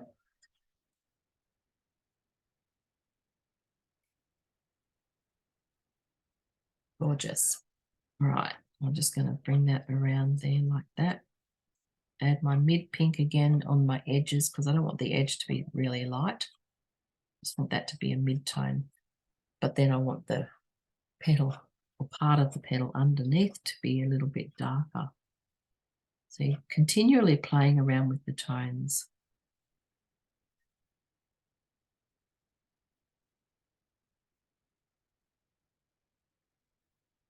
I must buy some nice pinks. I need some more pink, I think. There we go. That's starting to look like something. And then I'll just run back up to the top here with this little folded bit. Touch that up a tad. I'm going to tip off my dust.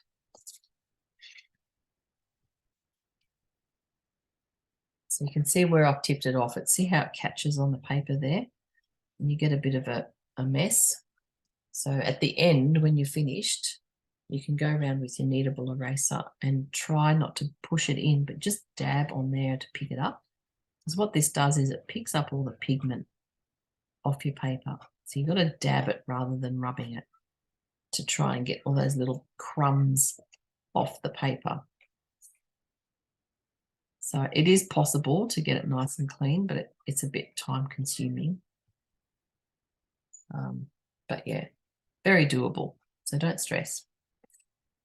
All you need is time. Right.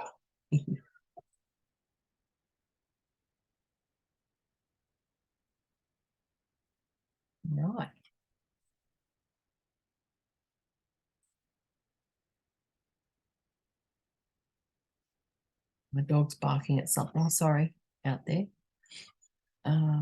Okay, so just around, touching up here with a bit of dark.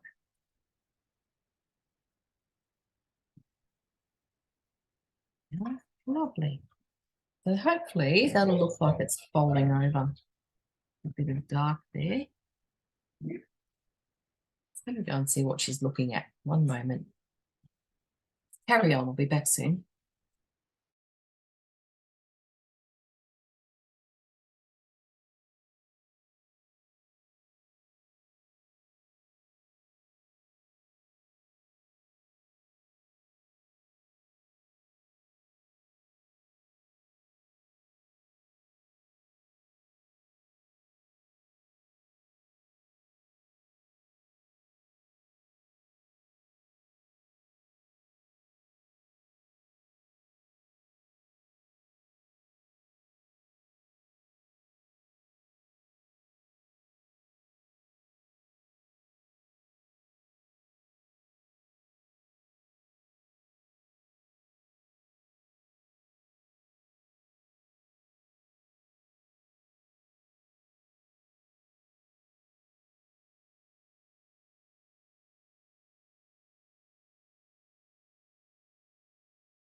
False alarm, nothing there. Okay. Rightio. I think that's looking okay for now. You can always come back and touch things up. But as I said, it's underneath, so we need to try and get most of it done before we move forward. Do you want to just lighten up? It's funny, when you walk away, it's a good idea actually to walk away sometimes. You see things when you come back. I'm just going to lighten that little bit up there. That's quite nice. Yeah. And I'll just darken. You can kind of exaggerate a little bit too. So sometimes, you know, it's nice to make something slightly darker than it really is. Just creates a bit of drama and interest in your art, I think, anyway. Okay, good. Good. I think that will do. Another thing that's good to do is to step away. So stand up, walk away, and come back, or have a look at your artwork from a distance. And it really does help you to see what's going on. Okay, so we've done that bit, we've done this bit, done that. Might have to touch that one up a tad more. I feel like I need to want to. That doesn't make sense. Put a bit more dark in there. And maybe a little bit in here too, just for fun. Don't be afraid of the dark. The dark will make the lights sing. So I used to be really scared to put too much dark down because I thought it would make my painting look really dark, you know, heavy and yucky. But it actually makes the light sing. So don't be afraid to put darks down. if you want the lights to pop. Often it's the best way to make something really stand out. Okay, I just want to make sure it's nice and dark through there. We get that beautiful contrast of the depth of that little crease coming out that way. Beautiful. Okay, good. So you can see here I put the dark down and then I just pulled it out with my finger like that, just soft, soft, soft, soft, soft. And it starts to feel like it's got that beautiful fold happening, which is hard to see on this print, but on the screen I can see it's folding out. It's got a lovely shine, just a gentle glow. It's not as bright as this glow that's going to be there. It's just a little gentle one underneath. Okay, next thing we need to do is probably this guy, I think, because it sits behind these two. So we'll go into this one now and start to break that one down. So it's mostly mid-pink, but we've got our lovely darks underneath, so we can start to sort of have a bit of a play with that. So what I want to do is just really get a bit more pastel onto here, noticing that it's lighter than this one over here on the right that we've just done. There's a shadow there too, so I'm going to put that in. Anyway, I'm just going to get some pink on here. I want to get the edges nice and crispy. So when you want crispy edges, just use the edge of your stick and pull it across like this. Find the sharp edges. Some people prefer to use pencils. I've never done a whole painting with pastel pencil, because I'm not patient enough. And then I'm just pulling that down in towards the middle like that. So I haven't blended anything yet. I've just put the pastel on there, and I want to get a bit of light on the edges, but not all the way around the edges. Can you see there's a couple of little sort of just like frilled edges, and some of the edges are catching the light, but some aren't. So we don't want a continuous hard line around the edge. We just want little soft suggestions of the light that might be around the ruffled edge of the petal. Remembering too, we've got to try and keep this one separate from the ones underneath it or behind it. So it's all about tones. Okay, so I don't want to go too light there. There is a bit more light down as it goes down inside the flower. It's a bit lighter. So down through there, and see how I'm pulling the pastel stick in the direction that it's growing. So pull it from top to bottom and center out, basically.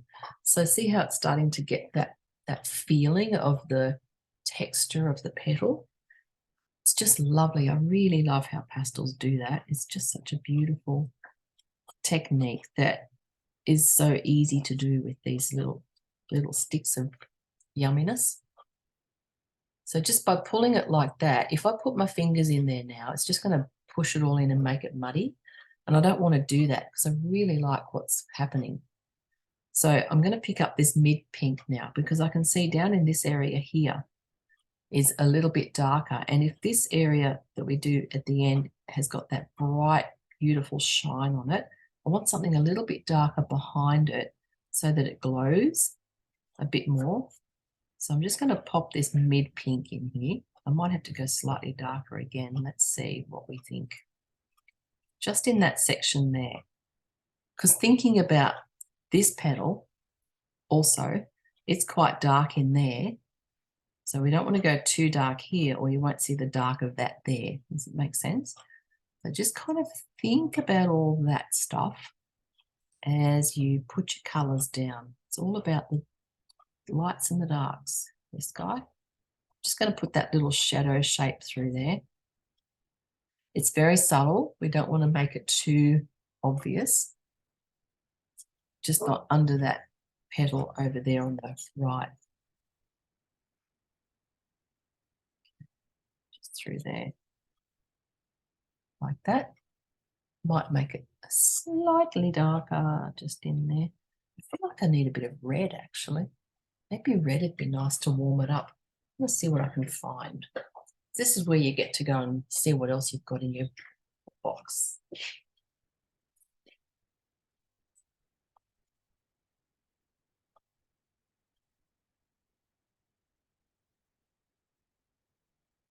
I bought this beautiful red set of the extra softs.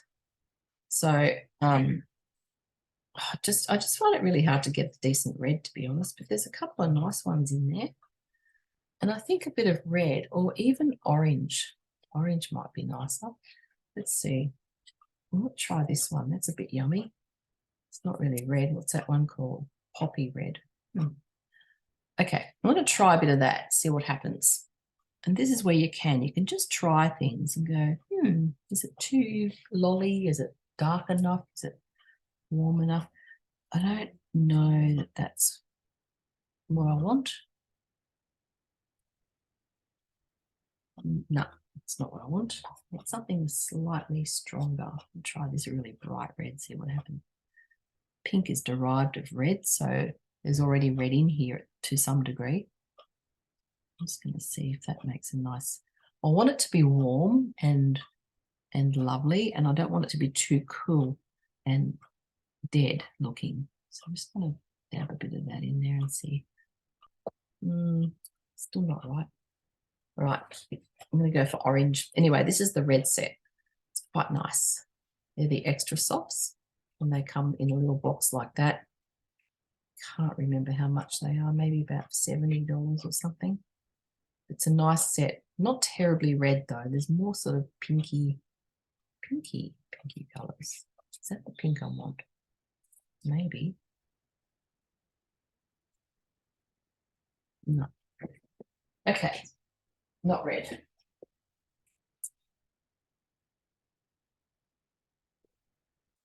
Gonna try orange just for fun. Ooh, now you're talking. Look at that. Gorgeous. Yep. Okay. So I'm just going to add orange to my palette now.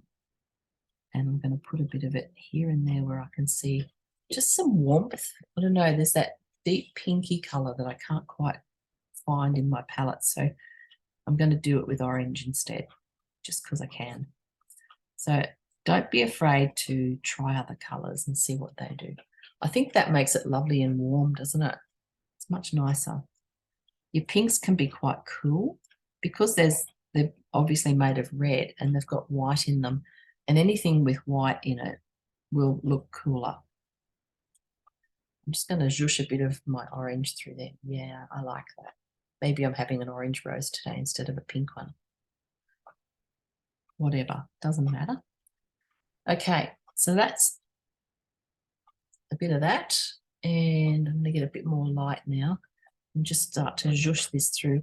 Notice I'm not blending. I'm just trying to kind of blend with the sticks themselves rather than putting my fingers into it. Because as soon as you do that, it gets, muddy. So I'm just manipulating or using these pastels to kind of push the color around each other. So a couple of little light touches around the edges. Softly, softly. Lighter through there. Lighter down through there. I have to get that other pink back now and push it around in there. That's nice with the orange. It's just giving it a lovely glow.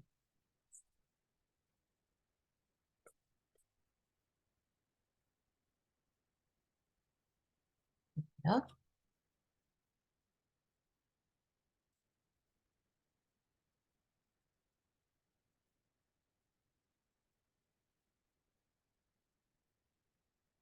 Putting off my dust. And my eraser. It's on the floor somewhere.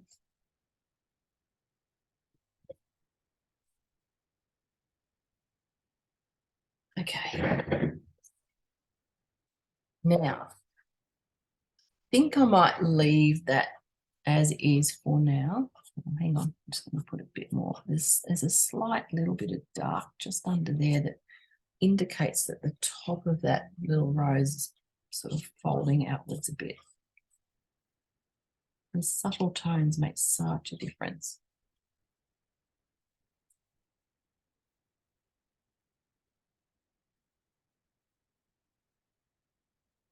There we go.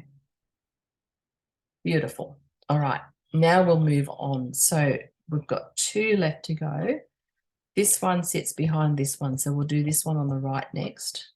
So the front right one. Let's study that. So it's got quite a lot of light in it. There's my light pink here. Got quite a lot of light that comes down through like this and pulls all the way down like that. It's quite beautiful actually. So pulling some of that down, and again, just pulling the pastel in the direction of the petal.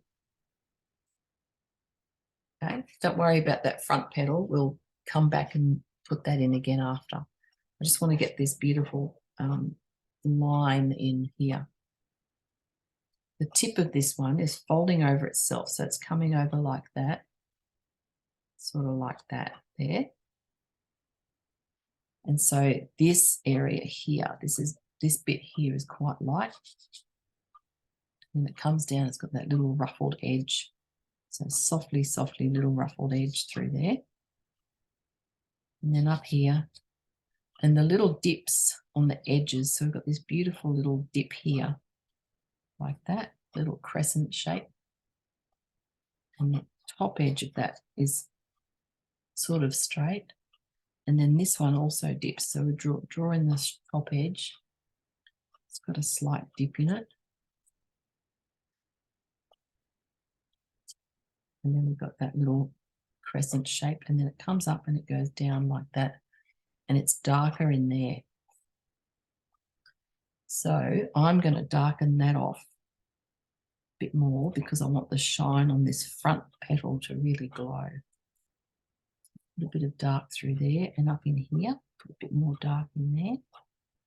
So I've already got dark down from when we did that in the first layer. And I'm darkening up that other little petal that's sitting behind, or the part of the petal that sits behind there. And just sort of pulling that down like that a little bit into the lighter pink. Get my mid pink. So now we're dancing in between the colours, and we're doing the same thing. We're using the texture of the pastels to create the beautiful texture of the petals. Pulling them in the direction that it grows. Like that. And down. Okay, so see how that's starting to look like it's got some texture on it. I'm just going to tip off my dust again.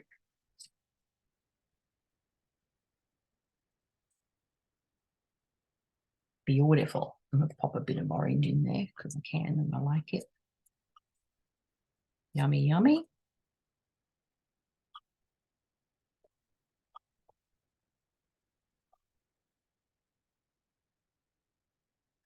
Beautiful. Lovely. That's nice. Then I can come back and tidy up these edges here with these little crescents that sort of fold over. Just going to make sure I've got enough dark underneath so that the light shines, if you know what I mean. So I want to make the light really shine. Remember, we're still only using about 3 or 4 colours, which is great because we've still got room to come back and add the highlights with the lighter colours. Just going to get rid of the dust again. See how it's all falling on my page? That's going to be a pain in the neck to get off, but anyway, I'll do that later. Okay, softly, softly. I just want to blur this little bit here because this petal folds over itself, so it's got to look like it's still connected somehow. So I'm just going to softly blur through there so it looks like it's part of this one. And now I can come back in with my lighter pink and I can accentuate these little folds or crescents in the top here. So just touching that up there with my light pink. I'll put some my light or my lightest on there afterwards. I'm just getting that to sit like that. Gorgeous, lovely. All right, and then I need to darken this off again. I'm just looking at how the edge of that comes right up to there.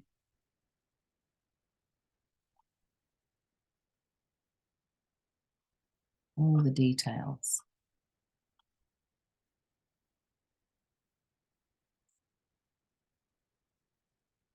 Softly just pulling it through. If you do have to blend it with your fingers a little bit, don't press too hard. Just softly, softly on the surface to get those colours to pull through. Okay, tipping off dust. Dusty, dusty. Okay, so that's starting to look all right. Now, let's give ourselves a bit of joy and add some highlights. So see this one here. I want to see if this purple, this very pale purple, is going to be highlighty enough for me. Maybe. It's still a bit cool, but anyway, we'll run with that for now. So I haven't gone to white. I've just gone to this light pale purple, lilac-y kind of colour for the highlights, and then I can really brighten up the brightest bits with the white at the end. So I think that's going to be light enough. We'll have to wait and see. You can always come back and add more white over it. You know what would be really nice is a very pale yellow. Let's see.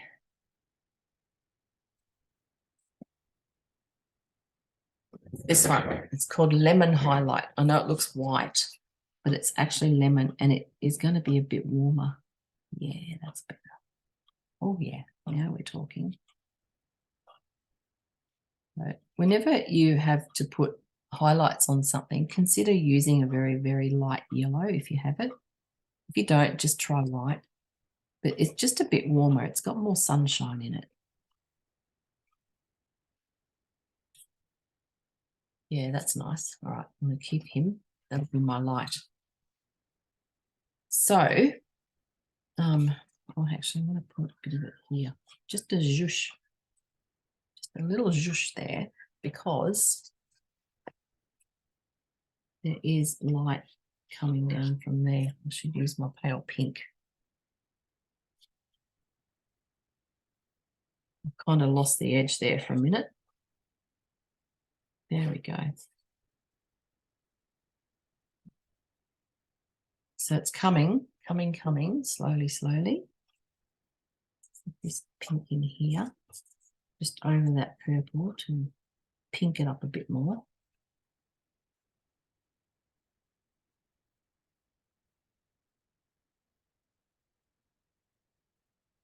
And then on the tips of these crescents, so they're not all light, it's just kind of bright on the edges of them. So I'm just putting a bit more of this mid pink on there to define that a little bit better.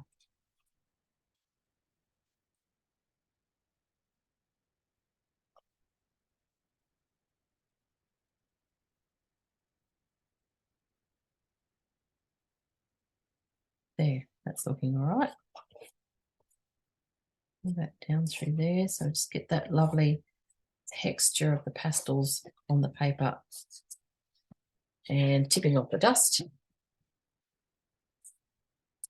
Okay, so now we can move on to the front petal.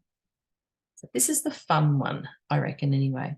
This is the one that's got kind of the drama in it because it's got all the dark here underneath, and it comes across to about there. I've kind of lost some of it, but that's okay because I remember where it was and I've got my reference picture.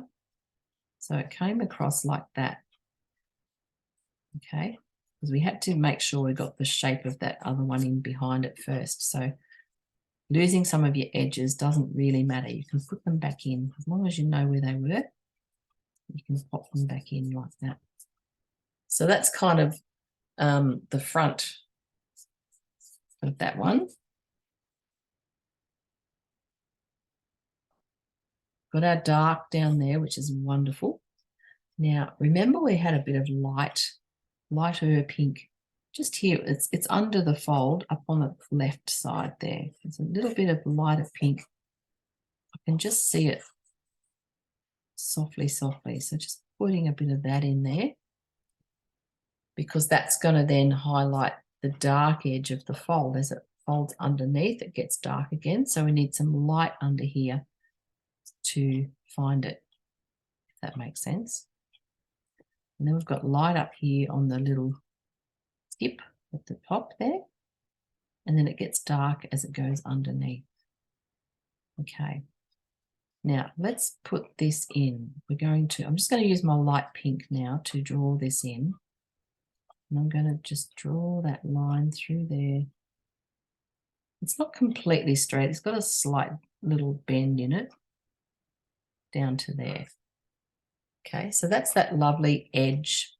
We try to keep that as sharp as we can.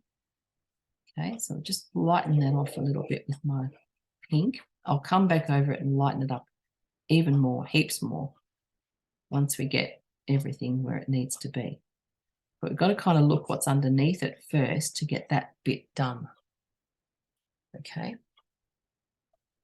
So it folds, where does it go? It kind of goes in a sort of a triangular shape to a little bit of a peak about there. And then it comes down through here like that. So it's sort of that shape. Okay. We've got our darks under there, which is really nice. I'm going to put a bit of my mid pink just through here softly, because I don't want it to be too dirty looking. I still want to have these beautiful pinks through there. Great. Okay, now that's good. And then this pink is up through here. That. And then we've got the edge of the roll. Oh, it actually comes down lower, comes to there. Hang on then, before we do that, we've got to get in here and make sure this part is okay. Just going to make sure that's good in there.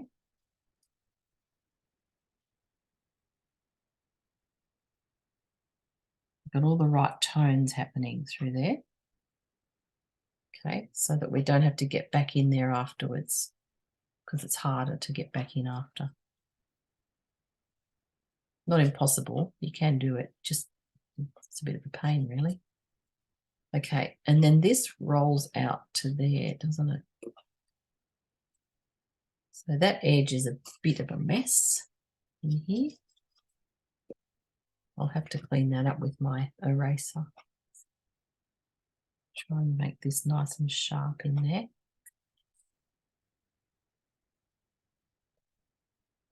Anyway, later. Okay, so that comes down to there. Get all that bit right in there. And then we've got this fold. This fold comes down with my pink from here. It's got a little ruffled edge. And it goes all the way across like that. And then our lightest area is down through here. And then as it rolls around, it gets darker again because it's got shadow. So it's catching the light on the top, and then it rolls around and gets darker underneath. So I need to get my mid pink back and darken up in here, in this bit here, because that's rolling down underneath there. So I'm just going to put some of this pink through there and across to here.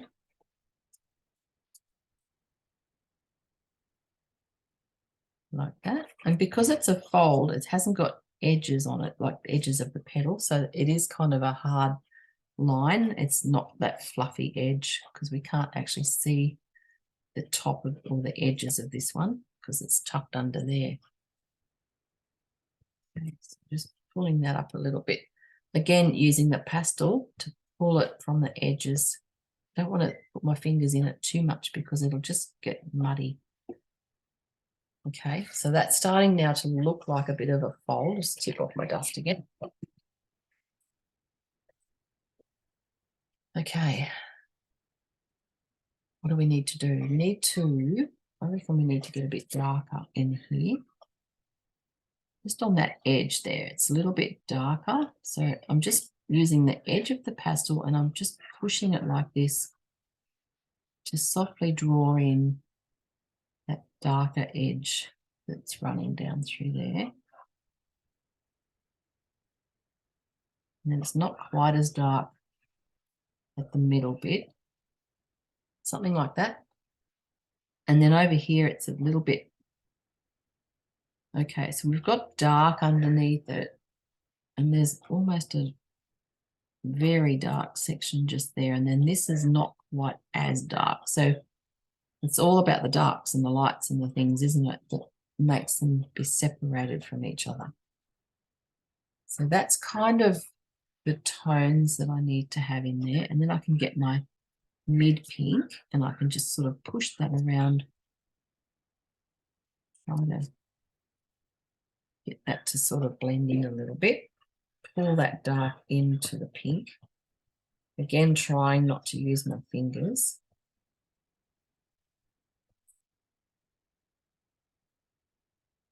Might have to at this point. Just going to pop more dark back on. So you just got to kind of keep dancing between the dark and the mid to try and create that feeling of the roll of this one. I want to make it look like it's rolling around. So there's shadow underneath it and there's light on the top and then there's mid in between. It's quite delicate. It's a delicate operation.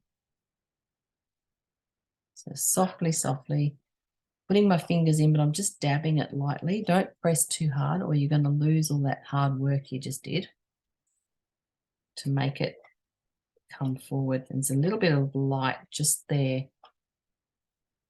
So remember, I can still go to white or my very pale yellow to get that bright, bright highlight on there. So this light pink will be good because I can actually use that to get the lighter colours in without worrying about it being too bright at this point, because I can go brighter, which is kind of cool. So just creating that shadow. Now I'm looking at it, I think this pink under here needs to be darker, slightly darker. It's a bit too light. Zhoosh that around. This is my mid pink going over my light pink. So now it's creating a nice mid, but not too light pink. And then, actually that's where red would be good, down in that crease. Find a darker red. This dark, what's that one called? Bordeaux. Sometimes that might be better. Yeah, that's better than the purple. It's a little bit warmer. Just want to make that really quite dark in there so that my lights are going to sing. It's got to look like a crease. So yeah, now I've got this Bordeaux in my hand, and this is a Rembrandt, I think. No. Yeah, Art Spectrum. Well, there you go. But it's quite hard. So I can get that line, which is nice. So sometimes your harder pastels are really good to get your harder lines like this in. You know, they're often more crumbly when you do this kind of work. But to get your darks in, it's really good to have a nice, strong, or hard, I should say, pastel, because you can just use it to get into the corners and the sharp edges. See how that's creating a really nice depth now? And I'm going to come along the edges of this one now because I want to darken that up. So I always start my paintings off with, 6 colours, and then I end up with about 106 by the end of it. And that's okay. It's good to start with something. So don't be afraid to go and grab something else if you feel like you need to. There's no rules to say you can't do that. Yeah, that's much better. It's just a bit warmer than the purples. The purples are quite cool with the pink. This warms everything up nicely. Just going to running around this now, looking at all the dark areas, which is what we did in the beginning, and kind of emphasizing them a little bit because I want my lights to pop. Okay, there we go. Yeah, it's nice and warm now. Beautiful. All right, tipping off my dust. Lovely. We're getting there. Now let's put on some light because this is the finale. This is what we've been waiting for. I'm going to use my lemon highlight. That's an extra soft art spectrum. And I've got a nice sharp edge on it. I like these because they've got nice sharp edges that you can just put straight down and use. So if I do this, and because it's so soft, it should just hang on nicely on the edge. And I'm just doing these soft little back and forth movements with it because I don't want a hard line. I want it to sort of curl around and blend in a little bit with my pinks that are going underneath. So I'm just going to pull that down there softly, softly. Put a bit there on the edge. And then with the pastel itself, you can just kind of pull it around. And then I'll get my pinks and I'll come back in and sort of merge them together a little bit. If need be, you might not need to do that. You go over here and lighten up the edge of this guy. Nice.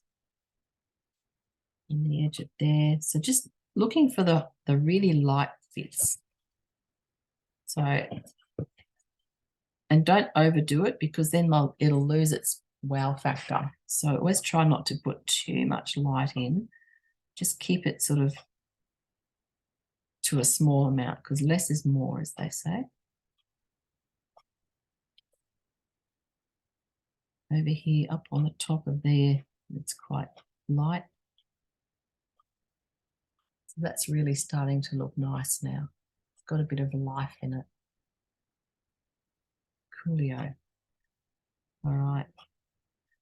And then I can get my light pink and I can just sort of merge those together. And I'm not pressing very hard. I'm just running across the top here now, merging these beautiful pinks and lights together.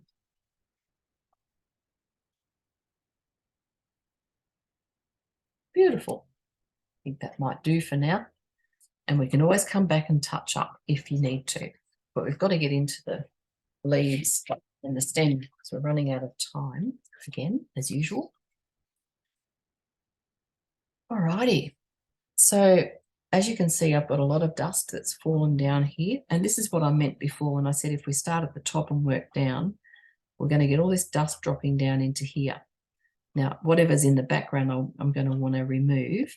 So I can do that with my eraser later on, clean it all up or fill it in, whatever is easier. But because it's already here, I can just, go over that with my green and let it be part of the picture. So let's just block in with our green. Get your mid green. This is my mid. So I've got a really dark one. That's my phthalo. And I've got a beautiful limey one. And I've got a very light one for my highlights. I might even use my yellow that I used in the rose for the highlights. But this mid one is a good base. So I'm just going to use that to block in my greens because we've got to start somewhere. So just putting that down. And then once we've blocked in with this color, then we can add the lights and the darks.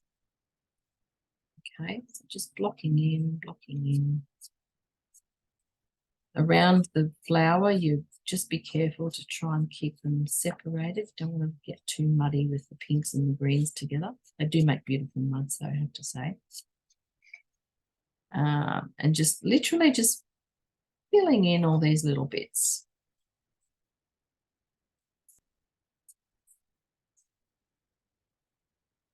Like that. And the one at the back there, so here's the one we're going to work on first once we get all this blocked in, because it's there behind everything else. I just like to use my pastel on its side like this, a short piece.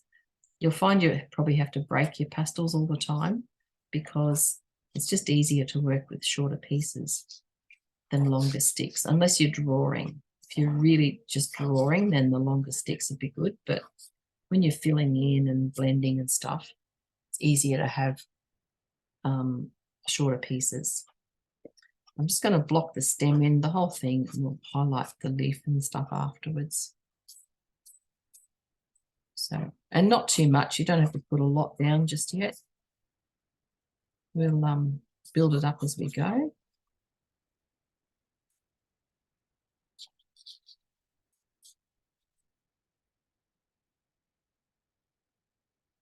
Little spiky bits. So blocking in our greens, and then let's look at where the darkest greens are. So we haven't blended yet, and I'm not going to just yet. I just want to get some dark down. So same as we did before, we're just blocking in where the darkest areas are with your darkest green. You might want to use your blue violet or your red violet if you don't have a really dark green. That would work just as nicely. Just blocking in where it's darkest.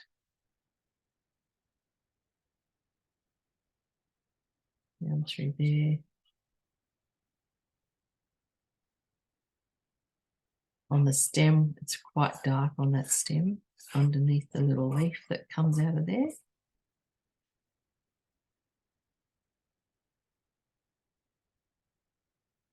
And it's a bit of dark on the tip of that little one that's on the right of the rose, and everything that's coming out of the rose. So at the base of the rose and on the beginning of the leaf, it's darker because there's a bit of shadow there.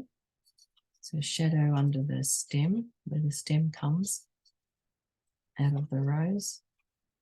Those little sticky out bits.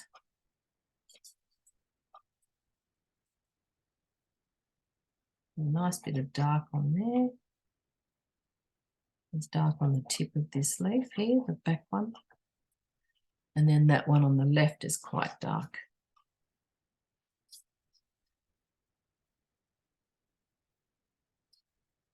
So just getting our tones in. Then we're going to look at our mid or light greens, lighter green. So this guy at the back is a little bit light. Oh, it's bright, isn't it? Bit nice. It'll go duller when I push it around. There's a bit of lighter green here on the leaf. This leaf here has a bit of light green. That one doesn't, that one doesn't. And that one's just got a zhoosh of it down through there. Maybe a tad there. Beautiful. So I've got 3 greens on there now. And I'm just going to push them all in. So I want them to hang on to the paper. This is just something to start with. Where you get pointy bits, you might not want to push it with your fingers. You might just want to let it sit there and do its thing without pushing it in. Depends how you feel. I'm just going to softly push in through there and there. Now,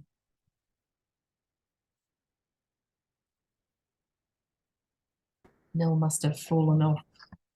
Hope you haven't missed too much, Nell. No. Good.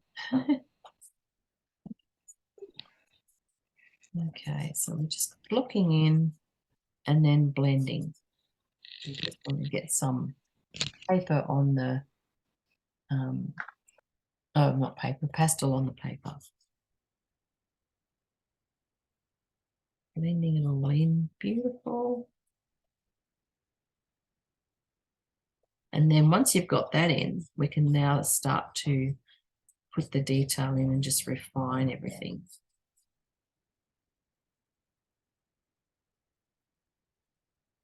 When you are blending, try to kind of pull it in the same direction as the leaf's growing, especially this big one in the front. Everything seems to be kind of growing from the middle, from that vein down the center.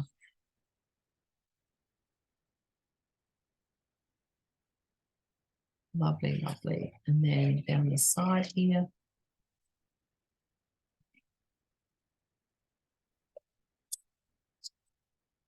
Just going to tip off my dust.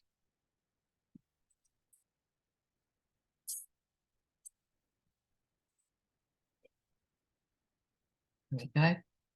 So I managed to push in a lot of that pink dust into my big leaf.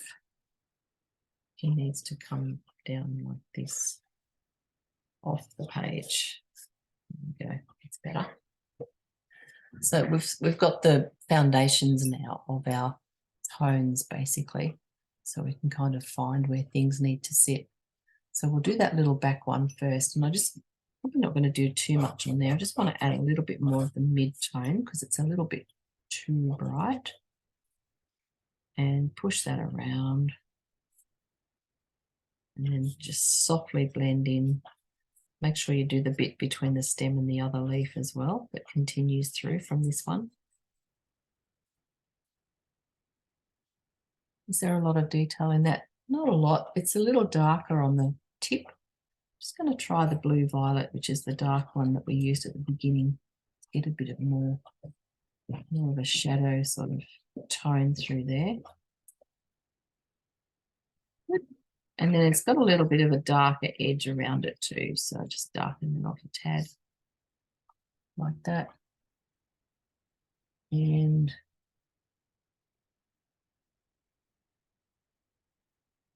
slightly a little bit of dark through there, but we can't see a lot of detail. I can't see too much as far as veins and things go there. So up to you if you want to pop a bit of information in and put a vein through. We'll see if we can do that with a bit of the mid-green, just to suggest something maybe. No, that didn't work.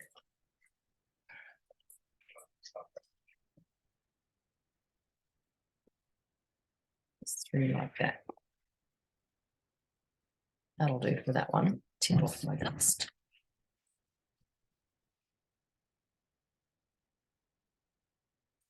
Okay, and then we can have another look at this little one on the left, this one down the bottom here. He's quite dark, this one. And he's got some spiky sides to it. It's a bit hard to see on the dark paper, but that's okay. I'm not too concerned. Doesn't matter if some things kind of get lost, you know, on losing your edges or not really strong or definite. I think it's quite nice sometimes just to have a suggestion of something rather than have everything all, you know, really definite. So that's that little guy. He's got a bit of a brown tinge to that bottom of the leaf there. So I'm just going to use this red colour auto thing that I had before. The red and the green make really beautiful muddy colours and shadow colours, and they're complementary, so they work really nicely together. Try a bit of that on this guy. Lovely colours together, really nice. And whenever you're doing landscapes or trees, bushes, anything with green in it, and then the red's really nice to give it some depth and shadow. Okay, so what's this one doing up here underneath the rose? We've got a little bit of a fold in that one. I don't know if you can see it, but it's dark under there where it joins the flower. But there's a little bit of, I'll show you in the bright green. I won't leave it bright green, but I'll just show you what I'm talking about. There's a little fold just there, which looks like a fold of the leaf. And then there's also a little fold up here on the tip, comes down sort of to the side like that. I don't know if you want to be bothered with all that detail, but it is there if you want to. So I'm going to come over the fold with my mid-green now because I don't want it to be really bright. I just want it to be subtle. So I can do that like that. So it's still a little tiny bit lighter than the dark green. So that's enough to tell me what's going on. And then I can just cover this little bit of light here too. Pull that down through there. So that gives it a nice sort of soft edge. And a bit of dark on the tip there. That's nice, that'll do. My edges are quite rough and they're not super smooth. I know that bothers some people. It'll probably bother me if I look at it long enough. But you can come back with your eraser and just blur them a little bit or soften the edges so that they're not looking too messy. Okay, tipping off dust. And we're just going to move around and do the same sort of thing on each one. So this guy over here on the far right, he's got a bit of mid green and then a dark tip. So we're just going to touch that one up a little bit. This one has got dark coming out from underneath the flower. And then it gets lighter as it comes down. I guess it is about that light, so we can make it a bit lighter, but I'm going to push it in a bit because I think it's a bit too bright.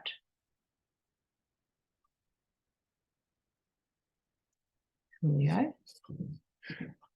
And I've made that way fatter than it should be, but oh well, never mind.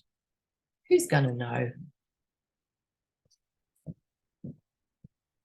Should be a bit smaller than that. That's okay. So I just darkened up underneath there with the darker green to get it to have some shadow under the flower. Do the same here on the stem. Might use the blue violet actually to do that. I want it to be quite dark. If you look at the picture, it's actually really dark in there. It's just a little crease, but it's just, yeah, nice and dark. And then the stem itself is quite dark underneath that leaf. So I'm going to use the blue violet again on there just to get that nice and dark. Lovely. Push that in a tad. There we go. Tip off my dust. Now on the stem, we've got that little leaf that comes out. Where's my light green? Comes out here. And then it comes across. It's got a sort of jagged edge on it. It's a bit messy looking. And then it comes down like this. I think something like that.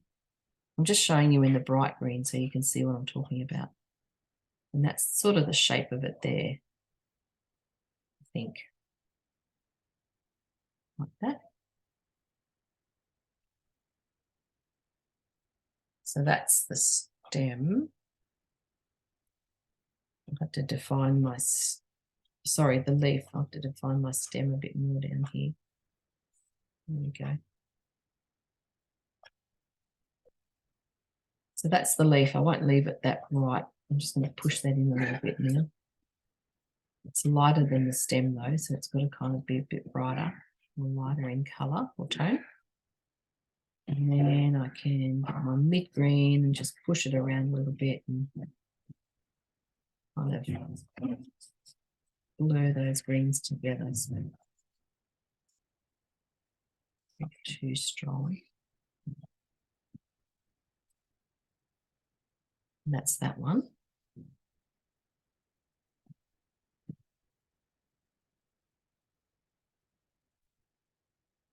Probably need to put a tip on it so it looks like it's going somewhere or ending somewhere. Might put that there. That's better, isn't it? Makes more sense. And then I can fill in the stem underneath. So we've got the dark behind it. And then it's beautiful little leaf on the top. It's nice. Like that. Cute. Very cute.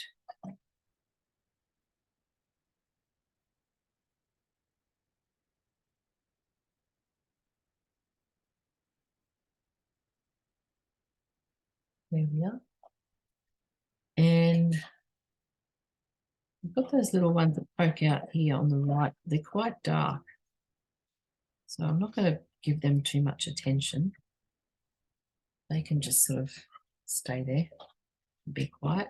I do need to put this sort of more on top though. So I'm just going to add a bit of this lighter green.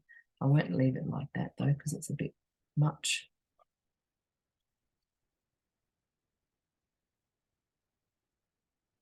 push that down from there. There we are. Lovely. Just going to darken off in here a little bit, give it a bit more shadow where it's coming out under the flower, because if it's coming out from under, it's got to have shadow on it. But that looks better. Looks a bit better. Get it off my dust. Lovely. Good. And I know I've done it a bit brighter than the actual picture, but oh well, it doesn't matter. And it also has a shine, just got pink on there, just there. A bit too bright. Dab that in softly.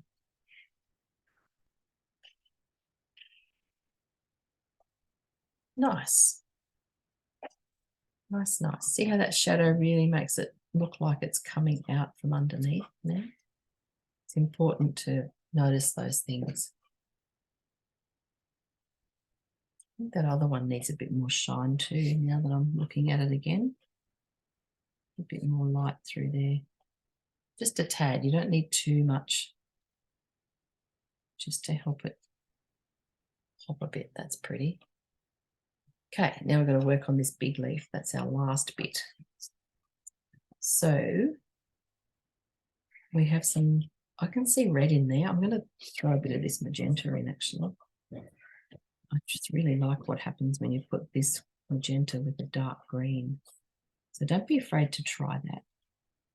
Just darkens that off really nicely and makes it a bit more muddy. It's also quite dark down through there to let us know that other leaf is behind. And this is in front. That's nice. I really like what that's done. So zhoosh that around. Just softly, softly. I'm not pressing very hard. Up around the edges here.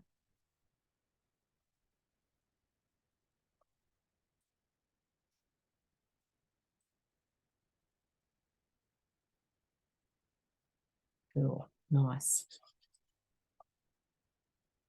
And then we've got that little bit of light down the middle there to indicate the vein in the center without actually drawing it. I think that's much more subtle and gentle and nice.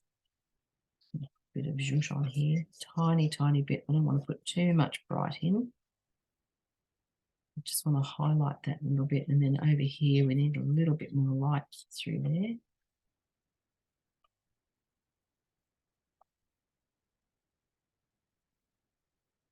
Like that. And we're just about there. I'm just going to clean up the edges of this one because I can still see my pencil marks. And I'm going to do it with my mid-green because the dark might be a bit too dark. And it's got sort of a wavy edge. It's not a hard, sharp edge. So it's quite wavy and soft. So if I do that with my mid and then push it in, blend it into the dark green. Yeah, that's working okay. On the other side, though, it is a lot darker, so I better stick with my dark green over there and just do some of these little spiky edges.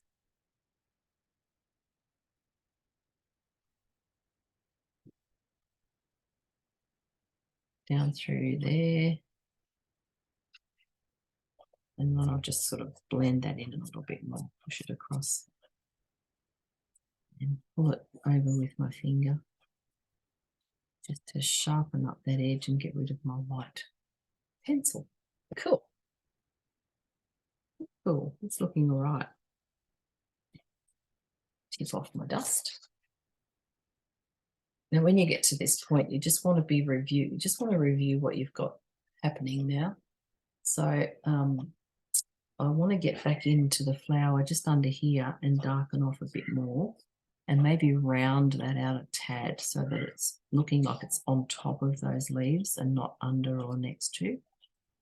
So just tidying up bits and pieces like that, and then pulling that up through there because it is darker under there.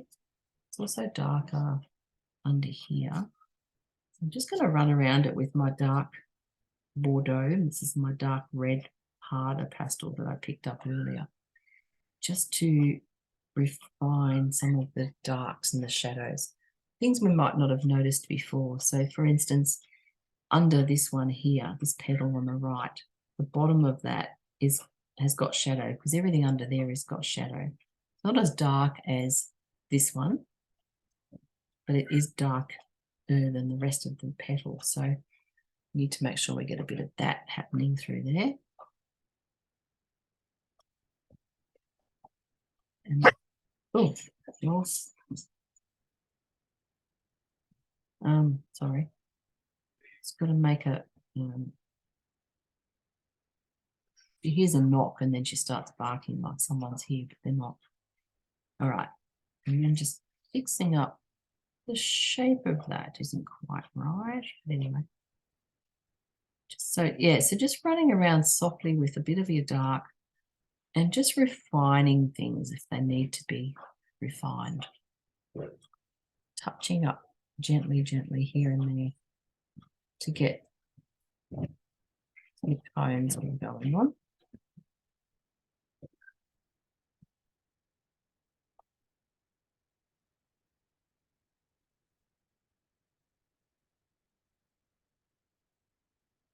Lovely. So I think we're just about done. You could probably spend another 2 hours on this if you feel inclined. It would take me 2 hours to get all the pastel off the paper. Because what you've got to do is keep kneading the eraser. So it'll pick some up, but it'll put it back down then if you don't knead it and find a cleanish side. So you can see some of these bits have kind of stuck. So that's when you might want to rub a bit harder to get them off. Possible. It is possible. It just takes a while, that's all.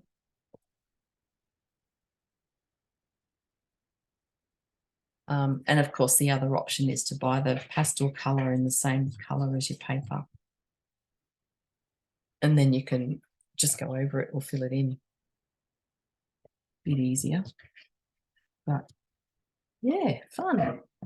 Okay, well, we'll leave it there. Thank you for joining me today. I hope you've enjoyed that. And I hope you're happy with your rose. I'm pretty happy with mine. But as I said, I would probably put another couple of hours into that and really refine it and get it perfect.